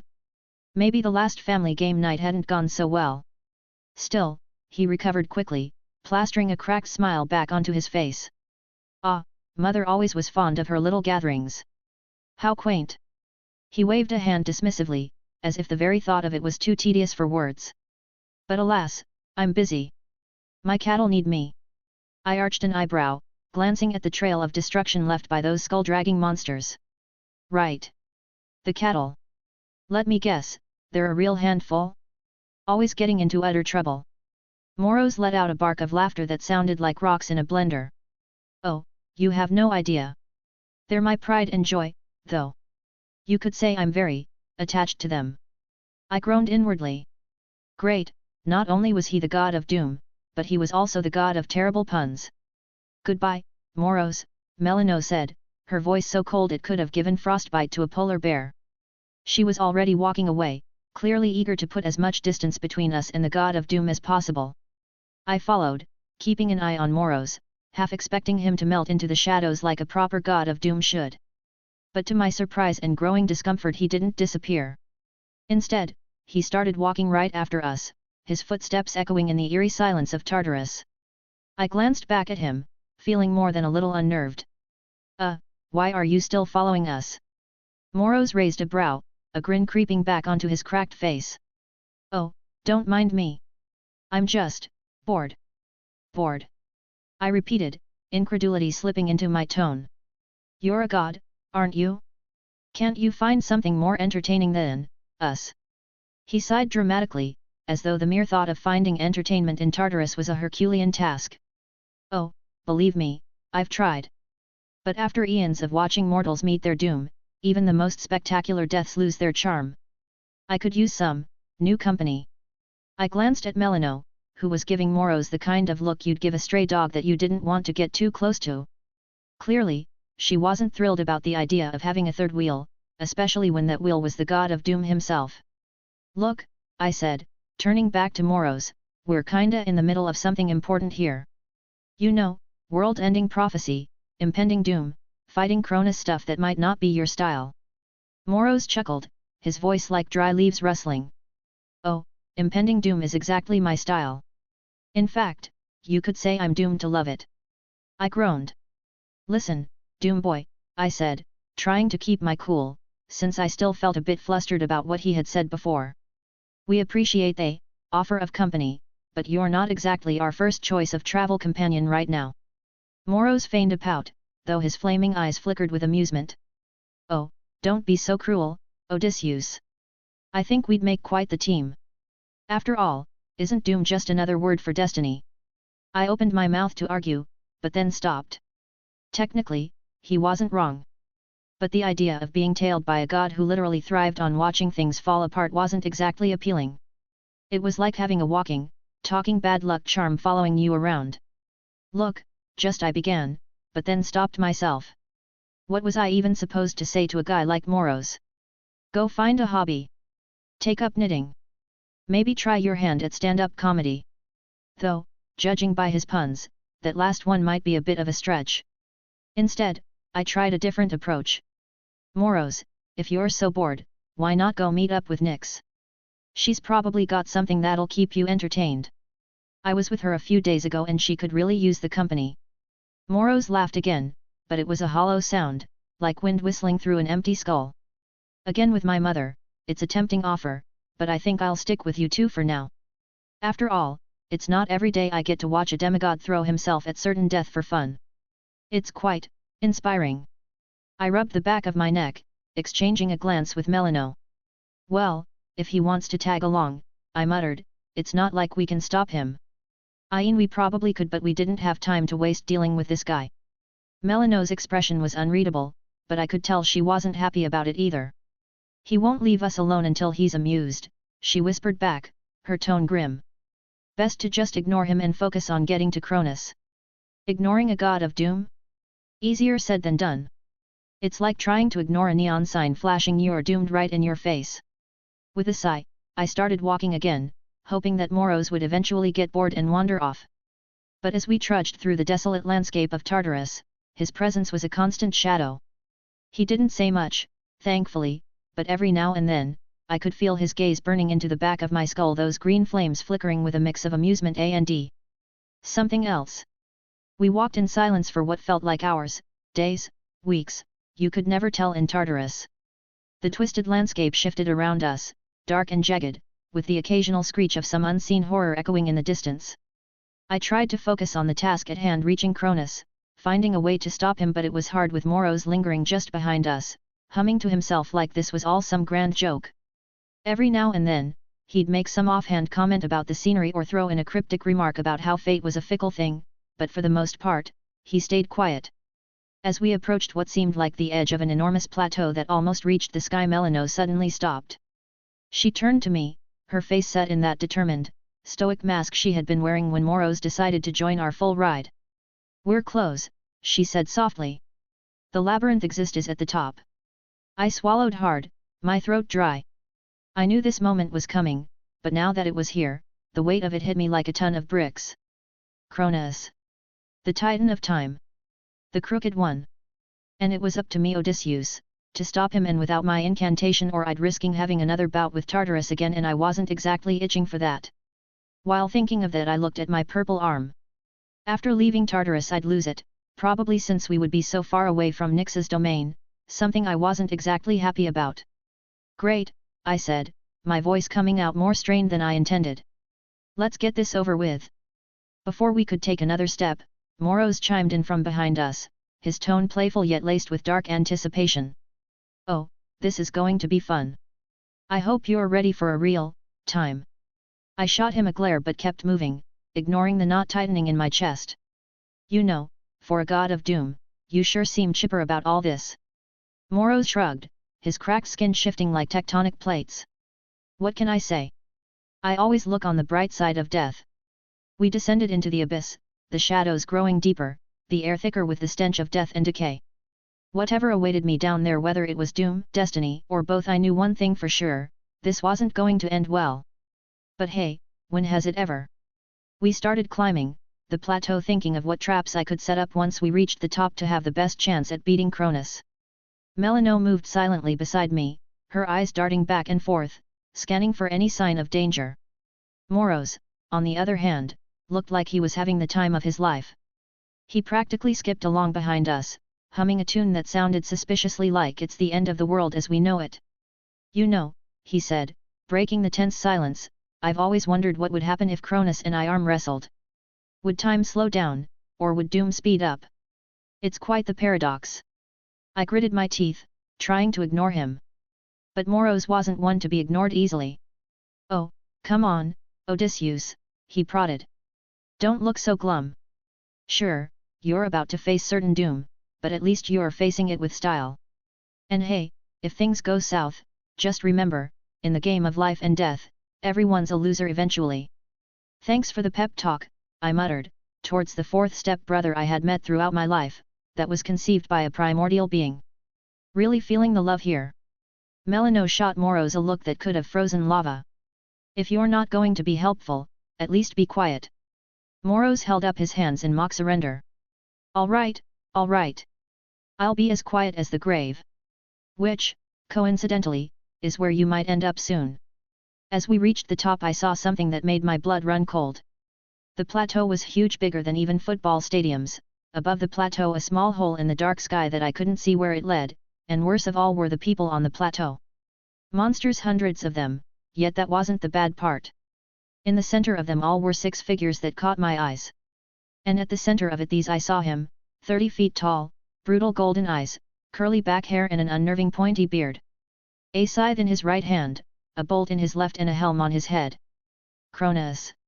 Chapter 116, Riding a Train with a Karen.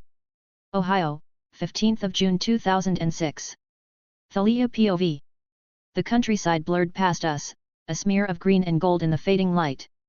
We'd been riding for what felt like days, though my watch insisted it had only been hours. Laylaps and Swiper pounded along the dirt road like living shadows, their massive bodies now the size of vans moving as fast as they could carry us. But even giant dogs and foxes have their limits. I could feel their exhaustion seeping into me, something I shared as I had been pondering what Alaster had said more and more. Swiper's breathing had grown heavier, each pant a labored wheeze that sent a pang of worry through my chest. Laylaps now moved as if he were pushing through molasses, her once powerful leaps becoming sluggish and uneven. "Thalia," Percy called from where he clung to Swiper's fur, his voice tight with fatigue. "We've gotta stop soon. They're gonna drop if we push any harder." I glanced down at Laylaps beneath me, feeling her massive frame tremble with each labored stride. He let out a soft whine, as if agreeing with Percy's assessment. We were pushing too hard, asking too much of them. Annabeth, riding beside me on Laylaps' broad back, shot me a concerned glance. Her steel-grey eyes, usually so full of plans and strategies, now held only worry. "There's a train station up ahead," she said, her voice steady despite the chaos of our journey. "It's the best shot we've got at covering more ground without exhausting them completely." I gave a sharp nod, my mind already spinning through our options. The train station wasn't far, maybe a few miles at most. If we could just make it there, we could give Swiper and Laylaps a much-needed break. Let them rest while we rode the rails and put some distance between us, and I didn't even know what would come next, but best to always keep moving. I leaned forward, patting Laylaps' massive neck. Her fur was damp with sweat, muscles quivering beneath my touch. "Hang in there, buddy," I murmured. "We're almost there. Just a little further." She gave a soft growl of acknowledgement, pushing herself just a little harder. I felt a swell of pride and guilt in equal measure. I knew Ozzy had left them here to protect me, not that I needed that, but I was feeling way too guilty about using them like motors. By the time we finally reached the train station, Swiper and Laylaps were practically collapsing. Their enormous frames shrank back to their normal size as they padded along beside us, heads hanging low, tongues lolling out in exhaustion. I dismounted on shaky legs, steadying myself against Laylaps' side. Even demigods get sore after riding oversized magic hounds and foxes for hours on end. The station loomed ahead, an old, dilapidated building that looked like it had seen better centuries, let alone decades. The rusted sign above the entrance, Iowa City Central, hung askew, creaking ominously in the light breeze. A handful of people milled about on the platform, barely sparing us a glance as we approached. Small favors, I guess. The last thing we needed right now was attention. Annabeth stepped up beside me. There's a cop car parked near the entrance, she murmured, nodding towards a blue and white cruiser. We need to be careful, the manhunt probably hasn't stopped yet. I followed her gaze, spotting the lone police officer casually chatting with the ticket booth attendant. A sinking feeling settled in my stomach, heavy as a lead weight. On it, I said, already weaving the mist around us, changing us. I raised my hand and concentrated. I focused on each of us in turn, letting the mist cloak our appearances in a shroud of normalcy. Percy's wild black hair, perpetually windswept as if he'd just stepped off a beach, turned into a neat brown mop. His sea-green eyes, dulled into an unremarkable hazel. Annabeth's golden curls, transformed into a simple ponytail of mousy brown. Grover, our resident satyr and lord of the wild, became the awkward college student version of himself, complete with ill-fitting jeans to hide his goat legs and a baggy hoodie that proclaimed tree hugger in faded letters. While I put most of my will into laylaps and swiper making them invisible to the mortal eye. When I turned the mist on myself, I felt the familiar tingle of magic wash over me. My electric blue eyes, dulled into a boring grey. The black punk jacket I'd been wearing, because if you're going to face monsters, you might as well look good doing it, became a nondescript hoodie. I hated disguising myself, but it was the only way to get through unnoticed. All right, I said, lowering my hands and feeling the weight of the magic settle over us like a second skin. We should be good. Just keep your heads down and try not to do anything, demigod Y. With the mist cloaking our true forms, we made our way into the station. The ticket booth attendant barely glanced at us as we bought our tickets, his eyes glazed over with the boredom that comes from a lifetime of watching trains come and go. The police officer, thankfully, didn't spare us a second glance, too engrossed in what looked like a riveting conversation about last night's baseball game. We boarded the train without issue, slipping into an empty section near the back of the carriage. Percy collapsed into a seat with a groan that sounded like it came from the depths of Tartarus itself, his arms flopping over the back of the seat. I'm just gonna take a small nap, wake me if someone tries to kill us again, he muttered, closing his eyes and letting his head fall back against the seat. We'll do seaweed brain, Annabeth replied, sliding into the seat next to him. Her tone was light, but I could see the tension in her shoulders, the way her eyes kept darting around the carriage. She was just as worn out as the rest of us, but that big brain of hers never stopped working. Grover settled in across from Percy, adjusting his fake feet beneath his jeans. She's right, he said, his nose twitching like he was smelling something unpleasant. I've got a bad feeling. Like, we're being watched. I frowned and glanced around the carriage, my hand instinctively tightening on the hilt of my spear, currently disguised as a rather bulky umbrella, thanks to the mist. A handful of other passengers were scattered throughout, but none of them seemed particularly interested in us until I noticed her. Sitting a few rows ahead was a woman who was impossible to miss, and believe me, I tried. Morbidly obese, with layers of denim stretched tight across her massive frame, she sat slouched in her seat, greasy bangs hiding her eyes. But what really caught my attention was the small, mesh cage in her lap. Inside, a chihuahua, if you could call that ugly thing a dog, was barking its head off, tiny eyes gleaming with an unsettling intensity. The woman cooed softly to it, calling it Sunny in a voice that was almost too sweet, like artificial sweetener that leaves a bad taste in your mouth. But it was her eyes, dark, almost vengeful, that kept flicking in our direction, stealing glances when she thought we weren't paying attention. Grover shifted uncomfortably beside me, his hands rubbing together, which I appreciated since it meant he was controlling his bleeding, something very Yuk appreciated. Is it just me, or has that woman been staring at us since we got on the train? I followed his gaze and locked eyes with the woman for a brief moment before she quickly looked away, pretending to fuss with the dog. My stomach twisted, a familiar sensation that usually preceded something trying to kill us. You're not imagining it. Grover leaned forward, his brow furrowed in concentration. I'm getting a bad vibe from her, he whispered, his eyes darting nervously between us and the woman. That chihuahua doesn't smell right. It's not natural. Annabeth tensed beside me, her eyes narrowing as she studied the woman with the intensity of Athena herself. Stay alert, she murmured. There's something off about her. Be ready for anything. We tried to ignore the woman, to act like normal teenagers on a perfectly normal train ride, as if any of us knew what that was like. But the feeling of being watched persisted, an itch between my shoulder blades that I couldn't shake. Every time I glanced in her direction, she was watching us, her eyes lingering just a little too long. The chihuahua barked louder, its sharp yips echoing through the carriage like nails on a chalkboard. How no one had stood up and told her to keep her dog quiet I didn't know. Then, as if she'd been waiting for the right moment, the woman stood up. The mesh cage in her hands shook violently as the chihuahua Sunny continued its relentless barking. She waddled down the aisle, her bulk swaying like a ship in a storm, a sickly sweet smile spreading across her face. "Sunny," she crooned, her voice too soft, too friendly. It made my skin crawl. "Don't be upset, sweetie. We're almost there." My hand tightened around the hilt of my spear, the disguised weapon humming with energy beneath my fingers. Swiper and Laylaps, resting at my feet, raised their heads, their eyes gleaming with warning. Even exhausted as they were, they sensed the danger approaching.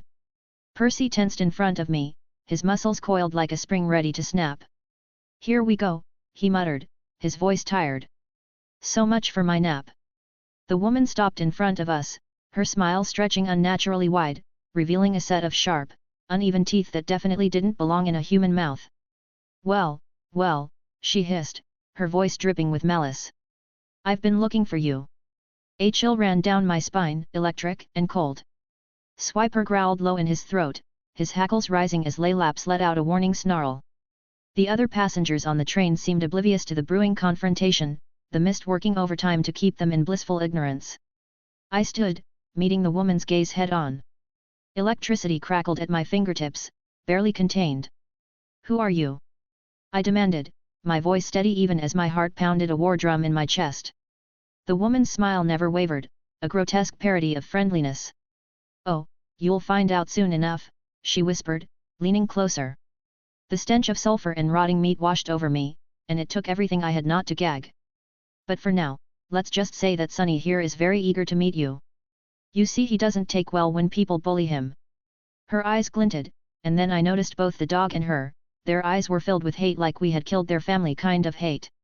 She leaned in close, her fetid breath hot against my ear as she whispered one final word that made my blood run cold. "Tell Odysseus it's his fault." The chihuahua in the cage began to grow, its yapping turning into a menacing growl that shook the entire train car. As the mesh cage burst apart, I realized with sinking dread that our 10-minute break was well and truly over. Chapter 117, Facing My Destiny. Tartarus, Unknown Time. Odysseus POV. This was it, the final battle, where I would face him and keep everyone safe. Cronos. Cronos stood there, all 30 feet of him, looking like he'd just stepped out of Titan's Weekly magazine. Golden eyes? Check. Regal black beard? Check. An aura of "I ate my kids for breakfast"? Double check. I tried to steady my breath, which was about as easy as herding cats in a tornado. The scene before me was like the world's worst monster convention. Cyclopes with bloodshot eyes that would make any optometrist cry. Impousés strutting around on their mismatched legs like some kind of demonic fashion show. The Minotaur was there too, just to name a few. And let's not forget the chimeras and good old Loudon, looking about as friendly as a cactus in a balloon store. All the monsters' red aura seemed to coalesce into something bigger than even Typhon himself. I glanced at Melino, whose face was as readable as ancient Greek to a dyslexic demigod. Trust me, I know. Moros, on the other hand, looked like he'd just won front-row tickets to the apocalypse.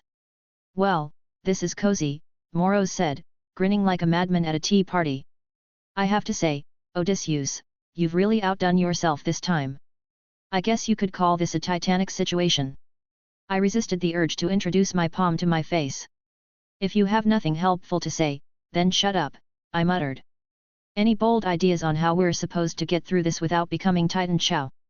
He shrugged, still grinning. "Oh, I'm just here for the show. I wouldn't dream of interfering with your, destiny. But hey, why don't you try chrono punching him? Get it? Like sucker punching, but with Cronis." I groaned. "Moros, I swear to the gods." "Speaking of gods," he interrupted, "did you hear about the god of cheese? He only exists in Legendary." "Great. Helpful as always, Moros." I turned to Melino, hoping for some divine wisdom or words of encouragement. She spoke, her voice low and deadly. "That helm," she said, her gaze never leaving Cronos. "It's my father's. That means he can turn intangible and invisible. We need to strike fast before he can use any of his 3 weapons. I sighed so hard I thought I might deflate. Because of course, Cronis had to be kitted out like the final boss in some twisted mythological video game. The Master Bolt? Check. The Helm of Darkness? Check. The scythe that could literally kill Primordials? Triple check. In my head, I was keeping a running tally of all the ways Cronis could obliterate us. It was a very long list.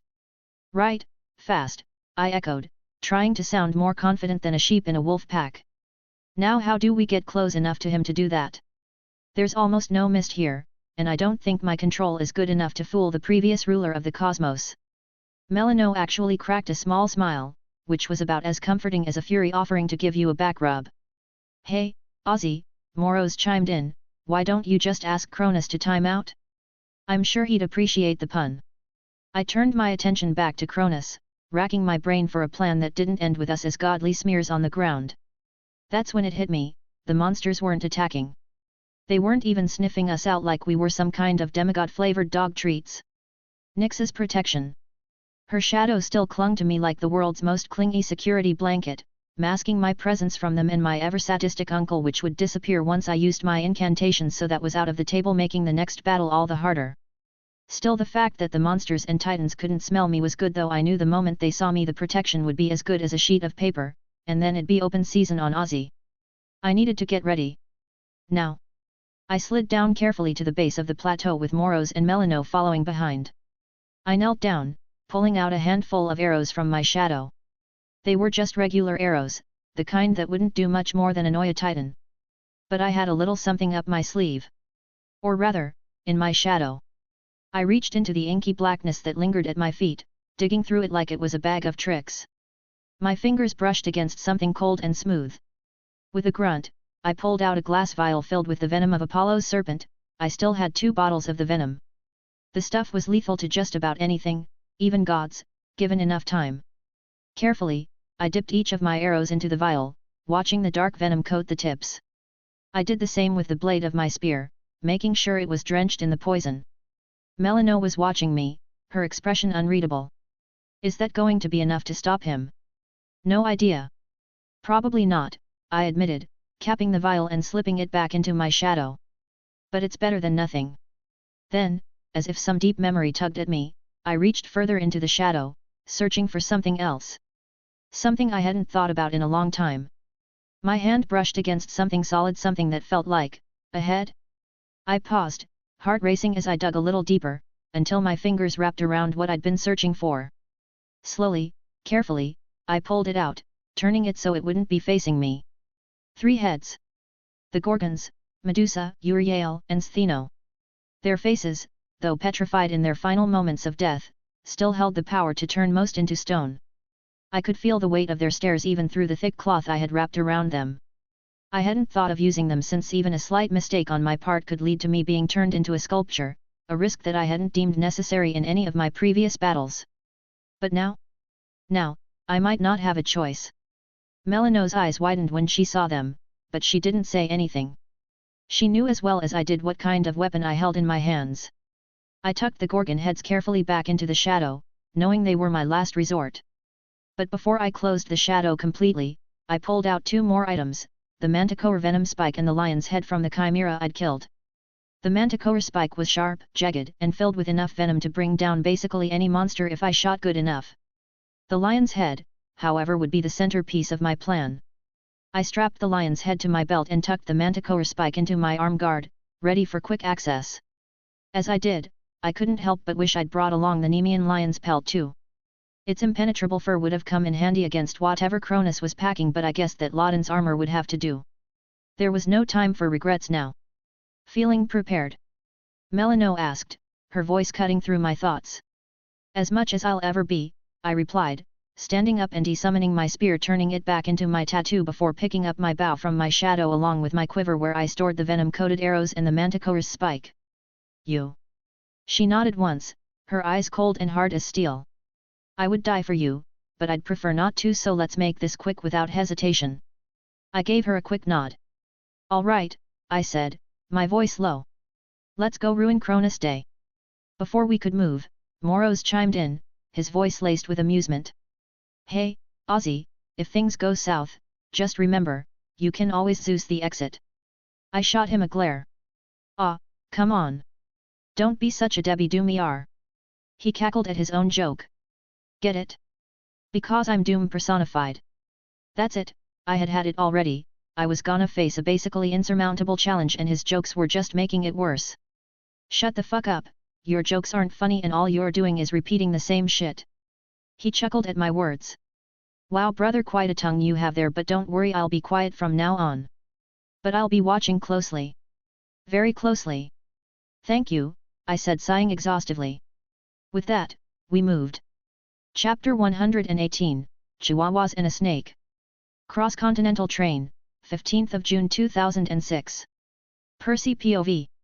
We'd barely had 8 measly minutes, of peace on this cross-continental train before everything went sideways. Again. Story of my life. It started with a woman and her chihuahua. Sounds harmless, right? Wrong. In my world, little old ladies knit socks of death, and chihuahuas, well, let's just say Taco Bell's Yo Quiero Taco Bell mascot had nothing on this pup. I was ready to collapse into my seat and let the soft rumbling of the train lull me to sleep. Around us, regular mortals were doing regular mortal things. A businessman in a crisp suit was tapping away on his laptop, probably crunching numbers that didn't involve the likelihood of being eaten by monsters. A group of college students were playing cards, which I recognized as mythomagic, laughing about their weekend plans that definitely didn't include fleeing from mythological creatures, or becoming terrorists, or fixing a rift millennia old. I was getting sidetracked, sorry. An elderly couple was sharing a crossword puzzle, blissfully unaware that their biggest worry wasn't going to be 6 down, but the chaos that was about to unfold. That's when I saw her. The woman with the chihuahua was just standing there, eerily reminiscent of the old hags I'd seen knitting those fatal socks. And trust me, she wasn't here for a friendly chat about yarn quality. Her smile stretched wider than the Cheshire Cat's, revealing teeth that would make a great white shark jealous. Her dog Sunny, she'd called it, was going ballistic in its cage, yapping like it was auditioning for the canine version of a death metal band. Swiper and Laylaps, our animal companions and basically the M.V.Ps of the quest these past few days, sensed the danger before we did. They started growling softly, their fur standing on end. I could feel the tension in the air, thick enough to cut with riptide. I've been looking for you, the woman purred, her voice making my skin crawl more than when Mrs. Dodds used to drag her chalk along the board when doing equations, those damn equations. Thalia, being Thalia, didn't even flinch. Her electric blue eyes crackled with intensity. Who are you? She demanded, voice colder than Mr. D.'s Diet Coke. The woman's grotesque smile widened. Tell Odysseus it's his fault, she hissed, her breath smelling like a combo platter of sulfur and weak old fish. Then, because my life is just that awesome, Sunny the Chihuahua decided to go full Hulk. 1 second it was yappy purse decoration, the next it was the size of a lion, all snarls and snapping jaws. I uncapped Riptide, my trusty pen sword, hoping it was up for whatever fresh horror show we'd stumbled into. The transformation didn't go unnoticed by the mortals. The businessman's laptop clattered to the floor as he stumbled back, his eyes wide with confusion. What in the world? He muttered, blinking rapidly as if trying to clear his vision. The college students' card game scattered, forgotten, as they pressed themselves against the windows, trying to put as much distance between themselves and the growing chaos as possible. Dude, what was in those brownies? One of them asked, his voice shaking. The elderly couple clutched each other, their crossword falling to the floor. Harold, do you see that? The woman whispered, her voice trembling. Harold squinted through his thick glasses. I'm not sure what I'm seeing, Margaret. Of course, thanks to the mist, they weren't seeing what we were seeing. To them, it probably looked like a malfunctioning animatronic gone rogue, or maybe a very ambitious street performer. Either way, it was enough to send them into a panic. Run! Annabeth yelled, yanking Grover towards the next car. We tore through the train like it was a giant game of demigod pinball, bouncing from car to car with a chimera-shaped flipper hot on our tails. Behind us, I could hear the screams and shouts of confused mortals, their peaceful journey turned into a scene from a disaster movie. As we burst into the next car, Swiper and Laylaps sprang into action. They started growing, their bodies swelling to fill the narrow confines of the train car. Swiper, now the size of a small car, lunged for the seats, his powerful jaws ripping them from their bolts. "What are they doing?" Grover yelped, ducking as a seat cushion flew over his head. "Buying us time." Annabeth shouted back, her grey eyes gleaming with understanding. Laylaps, not to be outdone, had ballooned to the size of an SUV. She turned her attention to the overhead compartments, using her massive paws to tear them open. A rain of suitcases, backpacks, and various travel accessories showered down. "Hey!" a disgruntled passenger shouted. "That's my..." His complaint was cut short as he caught sight of Laylaps. His mouth opened and closed like a fish out of water, no sound coming out. Swiper and Laylaps worked in tandem, creating a barricade of seats, luggage, and debris in front of the door we'd just come through. The Chimera slammed against it, the impact shaking the entire car, but the makeshift wall held, for now. "Next car!" I shouted, already moving towards the far end. We repeated this process through the next 2 cars, Swiper and Laylaps growing impossibly larger each time, their efforts becoming more frantic. By the 3rd car, they were barely able to move in the confined space, their bodies pressed against the walls and ceiling. The scene in each car was pure chaos. Passengers were screaming, some trying to call for help on their phones, good luck getting a signal strong enough to report giant fox and dog destroying train, others attempting to reason with Swiper and Laylaps as if they were very large, very misbehaving pets. "Sit. Stay." One brave, or possibly unhinged, woman commanded, wagging her finger at Laylaps. The magical dog gave her a look that clearly said, "You've got to be kidding me," before returning to her task of fortifying our escape route. We reached the last car, panting and wide-eyed. Laylaps and Swiper pressed their bulk against the door, but it was already starting to buckle under the Chimera's assault. The sounds of destruction from the previous cars grew louder, punctuated by the confused and terrified shouts of mortals. "What's happening? Is this some kind of attack? I knew I should have taken the bus." "Stand back!" Thalia shouted, her face a mask of determination. She raised her hands, and the air crackled with ozone. A bolt of lightning, bright enough to rival Zeus's master bolt, arced from her fingers to the door. The metal glowed white-hot, then cooled rapidly, effectively welding it shut. The mortals in our car gasped collectively, their eyes wide with a mixture of awe and terror. I could almost see the mist working overtime in their minds, trying to rationalize what they'd just witnessed. It's some kind of electrical malfunction," one man said uncertainly, as if trying to convince himself. "Yeah, and I'm the Queen of England," muttered an older woman, clutching her handbag like a lifeline. "That won't hold them for long," Annabeth said, her grey eyes scanning for an escape route. "We need a plan B." As if on cue, Thalia blasted a hole in the side of the train with another lightning strike. Wind howled through the gap, whipping our hair into our faces and sending loose papers swirling through the air like the world's most chaotic ticker tape parade. The mortals' reactions were immediate and varied. Some screamed, some fainted, and one guy, I kid you not, pulled out his phone and started live streaming. "You won't believe what's happening on my commute right now," he yelled into his device, his voice barely audible over the wind. "Everyone out!"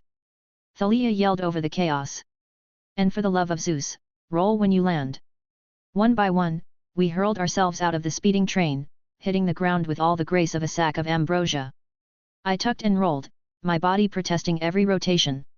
When I finally came to a stop, I felt like I'd gone 10 rounds with the Minotaur in a washing machine. I staggered to my feet, my head spinning like I had just spun continuously for a solid minute, which I probably had. That's when I heard it a roar that made my blood run cold. I turned back towards the train, and immediately wished I hadn't. There, bursting out of the train like some nightmarish clown car, was not 1, but 6 chimeras. And leading the pack was their proud mama Echidna, something which I finally realized after a few minutes of fighting, since Ozzy had told me about the time he had faced her when we were eating dinner at the campfire. But this wasn't the obese woman we'd seen on the train. Oh no, this woman looked like she had been ripped straight out of Ozzy's story. From the waist up, she was a grotesque parody of a woman, all snarling features and razor-sharp claws. Below that, 2 massive snake tails that writhed and hissed with a mind of their own. Behind them, I could see the chaos we'd left in our wake. Mortals were hanging out of the hole in the train, some shouting for help, others taking pictures with their phones. Seriously, dude. Great. Even while disguised with the mist, we had ended up trashing another public vehicle. As Echidna and her chimera brood charged towards us, I did the only thing a seasoned demigod could do in this situation. I turned to my friends, my expression a mix of disbelief and resignation, and eloquently summed up our predicament. Oh, shit. Annabeth sharpened her eyes. Language, seaweed brain. Would you prefer some flowery prose about our imminent doom? I shot back, raising riptide. Thalia's hands crackled with electricity. Less talking, more fighting. As the monsters closed in, I couldn't help but think that this was going to make one hell of a how I spent my first summer vacation as a demigod essay, something Chiron had told me was mandatory the first year a camper got to camp. Assuming, of course, we lived long enough to write it. The chimeras lunged, their mismatched parts a blur of teeth, claws, and scales. Echidna's snake tails whipped through the air, their eyes gleaming with malice. And just like that, our day went from bad to worst. Is someone please tell me this is just a really vivid demigod nightmare? Chapter 119, Facing My Destiny, 2. Tartarus, Unknown Time. Cronis POV. It started with the Eros. 3 of them, hissing through the dense air of Tartarus like angry hornets, cutting through the chaos before any of us could blink. The monsters didn't even have time to react before they hit their mark. The arrows shattered on impact, releasing a strange, diluted green liquid that splattered across the rocky ground. I narrowed my eyes. The Cyclopes blinked stupidly at the puddles forming around their feet, while the impause hissed, their mismatched legs halting mid-stride. Even the Minotaur snorted in confusion. The liquid shimmered, pale green, like sickly water under moonlight, and for a split second, everything went still. Then it came. From above, a flaming arrow descended, glowing with the intensity of Helios' chariot. It hit the puddle with a soft whoosh and the battlefield exploded. Fire erupted across the ground, igniting the green liquid like oil on water. The flames leaped up in a violent wall of heat and light, engulfing the monsters nearest to the arrows. Their screams filled the air, high-pitched and guttural, as they writhed in agony, their bodies disintegrating almost instantly in the blaze. But it wasn't just the flames that did the damage. The fumes. Thick, poisonous fumes began to rise from the liquid, swirling into the air like a deadly mist. The monsters inhaled it in panic, their breaths ragged as the poison went to work, eating away at their insides. Cyclopes clutched their throats, their single eyes bulging as their flesh crumbled into dust. The impause shrieked, their bodies convulsing as they disintegrated, skin and bone turning into golden dust within moments. Even Loudon, my loyal many-headed serpent, reared back, his heads hissing and snapping in confusion. The great serpent's golden-green scales gleamed in the firelight, but not even he was immune. From somewhere beyond the flames, another projectile, a manticore's tail spike, sharp and jagged, came screaming through the air. It struck Loudon square in the chest, sinking deep into his flesh. For a moment, his heads thrashed wildly, hissing in pain, but the poison did its work quickly. The once majestic creature shuddered, then crumbled into golden dust like the rest. I felt the faintest flicker of irritation. The battlefield had turned into a slaughterhouse. My monsters, those mindless, loyal beasts that I had spent eons molding to serve me, were dropping like flies, their bodies turning to ash and smoke. The air reeked of burnt flesh and poison. It was almost unbearable, even for me. Almost. The titans around me stirred. Iapetus shifted his grip on his spear, his gaze fixed on the firestorm below. Hyperion, his sword blazing like a miniature sun, watched with a frown, clearly annoyed that someone else was playing with fire. Koios and Krios, ever the silent sentinels, stood still, their eyes scanning the battlefield for the source of this ambush. And Luke, my mortal pawn, tensed beside me, his hand hovering over Backbiter. His face was drawn, his eyes narrowing as he tried to pinpoint where the attack was coming from. But I, the Titan of Time, had already sensed it. The arrows, the flames, the chaos, it was a distraction. A carefully orchestrated one, at that. Someone was out there, pulling strings, keeping my monsters busy. I felt a tug of curiosity, my mind racing as I pieced together the puzzle. The precision of the strikes, the way the arrows were laced with poison, the timing of the flaming arrow, it was no accident. Someone knew exactly what they were doing. And then I saw him. The boy they sent to kill me. Amusing. Standing at the edge of the plateau, silhouetted against the chaos of burning monsters and swirling shadows, was a boy. He was tall for his age, maybe 6 feet, his build lean but solid. His dark hair, pitch black like the void, clung to his head, and his eyes, those eyes glowed a deep, unsettling purple. There was something wrong about him, something unnatural. His right arm pulsed with the same purple energy, shadows swirling around it like a living thing, coiling and shifting. Odysseus.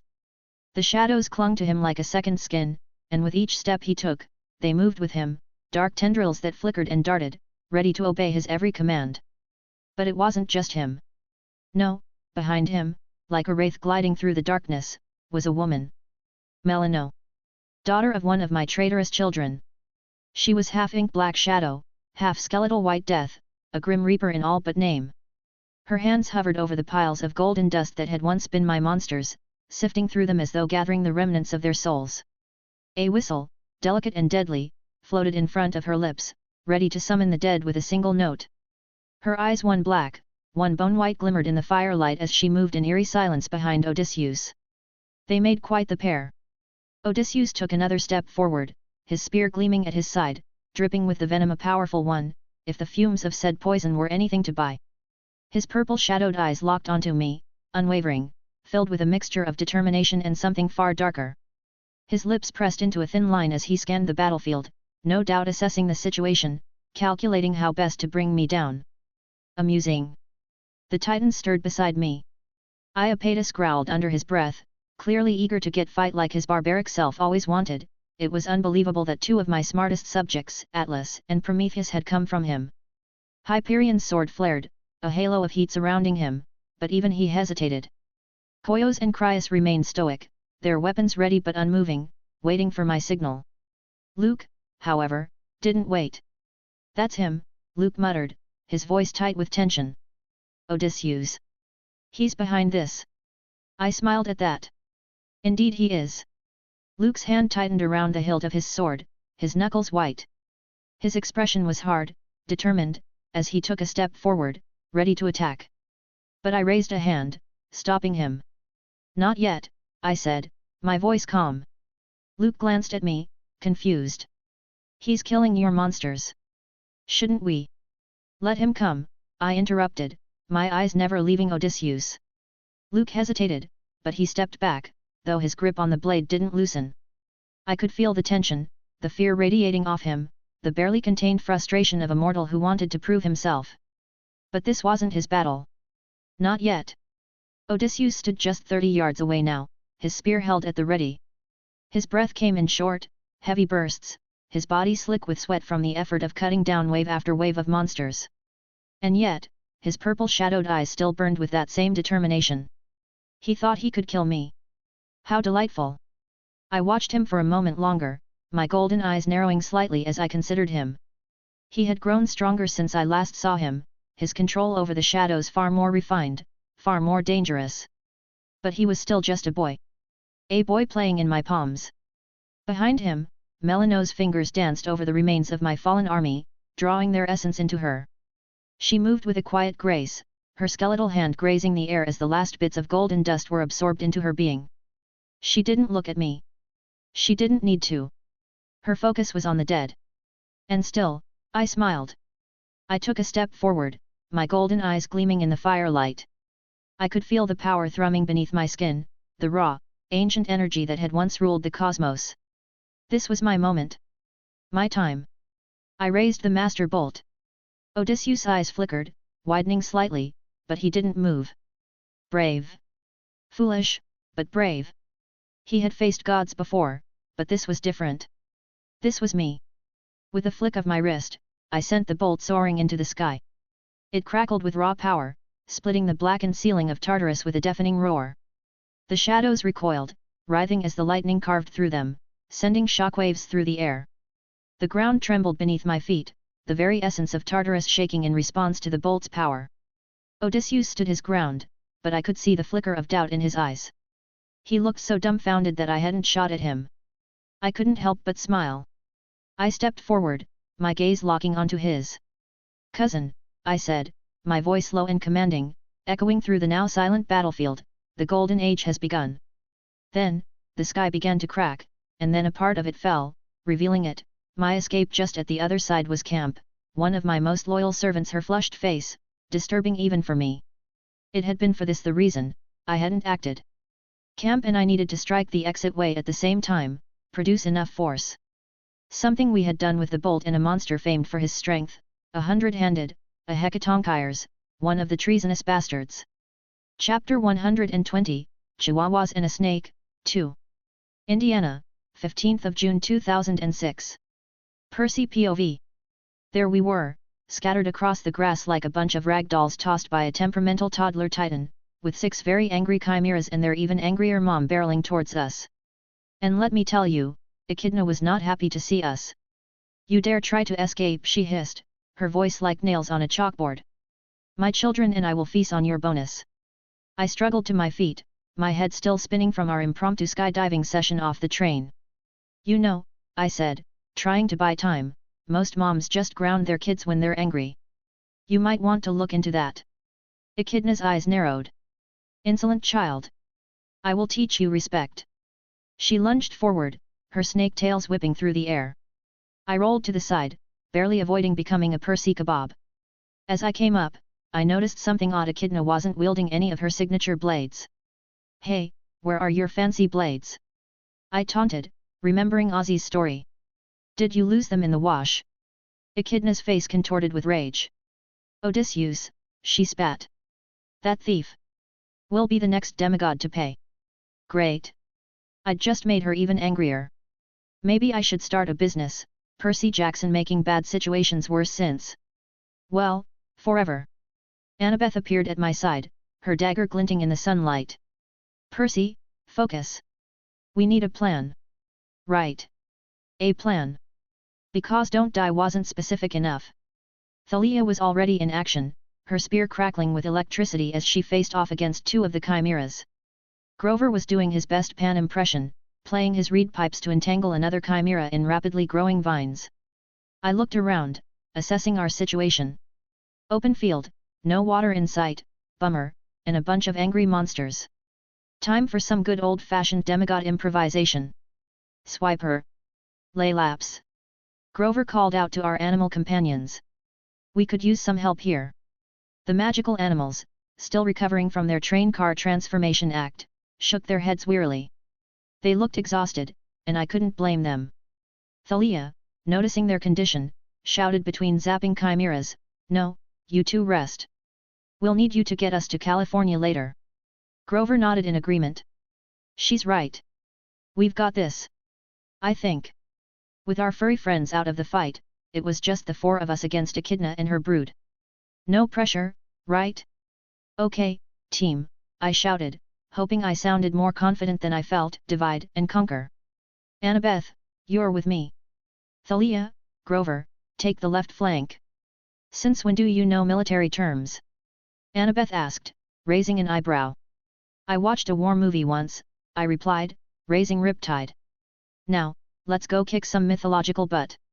And so began the weirdest game of monster whack-a-mole in the history of, well, ever. Annabeth and I took on 3 chimeras, while Thalia and Grover handled the other 3. Echidna, apparently enjoying the show, hung back, her snake tails writhing with anticipation. "My children," she called, "bring me their heads." "You know," I panted as I dodged a chimera's fiery breath, "I'm starting to think she's not much of a hugger." Annabeth rolled her eyes, ducking under a swipe from a lion paw. "Less joking, more fighting, seaweed brain." I had to admit, we made a pretty good team. Annabeth's invisibility cap came in handy, allowing her to sneak up on the chimeras and deliver precise strikes. Meanwhile, I kept them distracted with my witty banter and occasional sword swings. "Hey, ugly!" I called to one chimera. "Your goat half is showing." Not my best insult, but it did the trick. The chimera roared in anger, charging straight at me. At the last second, I sidestepped, and the monster barreled right into its sibling. 2 chimeras down, 1 to go.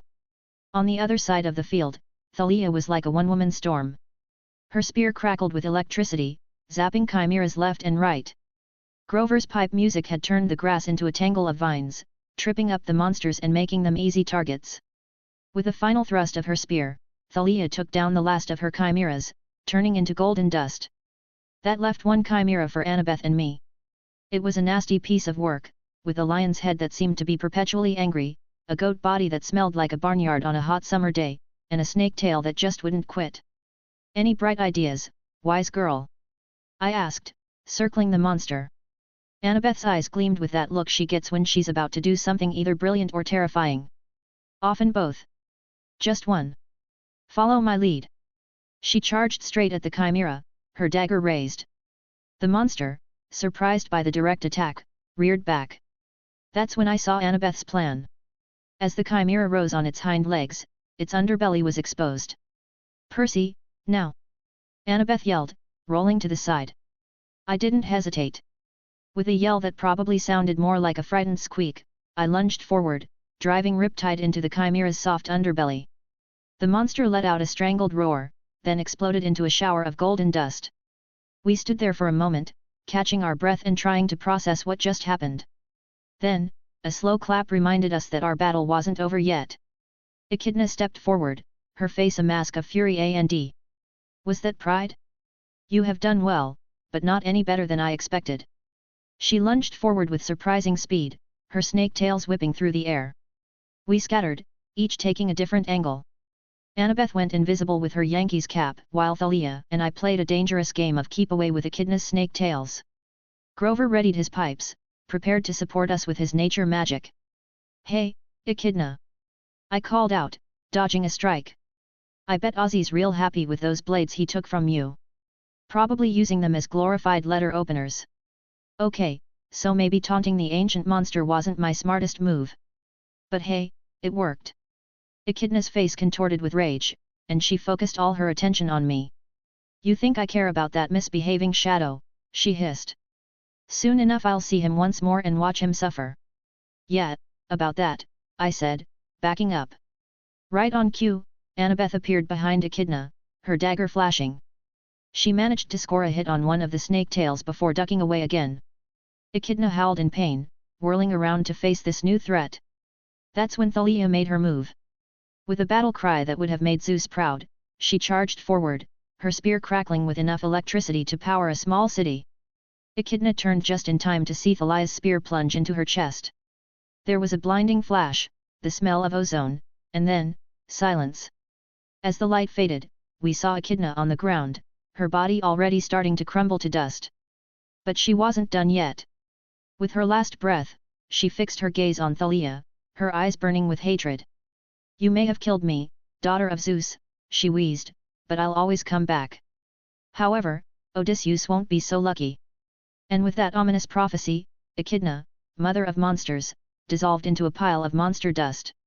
We stood there for a moment, catching our breath and trying to process what just happened. The field around us was a mess of monster dust, uprooted grass, and the lingering smell of ozone. Well, I said, breaking the silence, that was intense. Annabeth offered. Terrifying. Grover suggested. Wasteful, Thalia said, her breath coming in short gasps. We need to go, the sooner we get to Jason and the Roman camp. I nodded, I walked towards Grover picking him up, his goat legs shaky from using all the nature magic. Annabeth's face soon turned serious as well, she walked towards Thalia and whispered something though it was loud enough for my ADHD ears to pick up first the prophecy, now Echidna, do you think Odysseus will? I saw as Thalia tensed up, at her words, she didn't need to finish the thought. I didn't want to think about it either, all signs pointed that Ozzy probably wasn't coming back. Laylaps and Swiper also seemed demoralized but they soon shook it off, growing to the size of cars before yipping, barking for us to get on. Thanks for listening.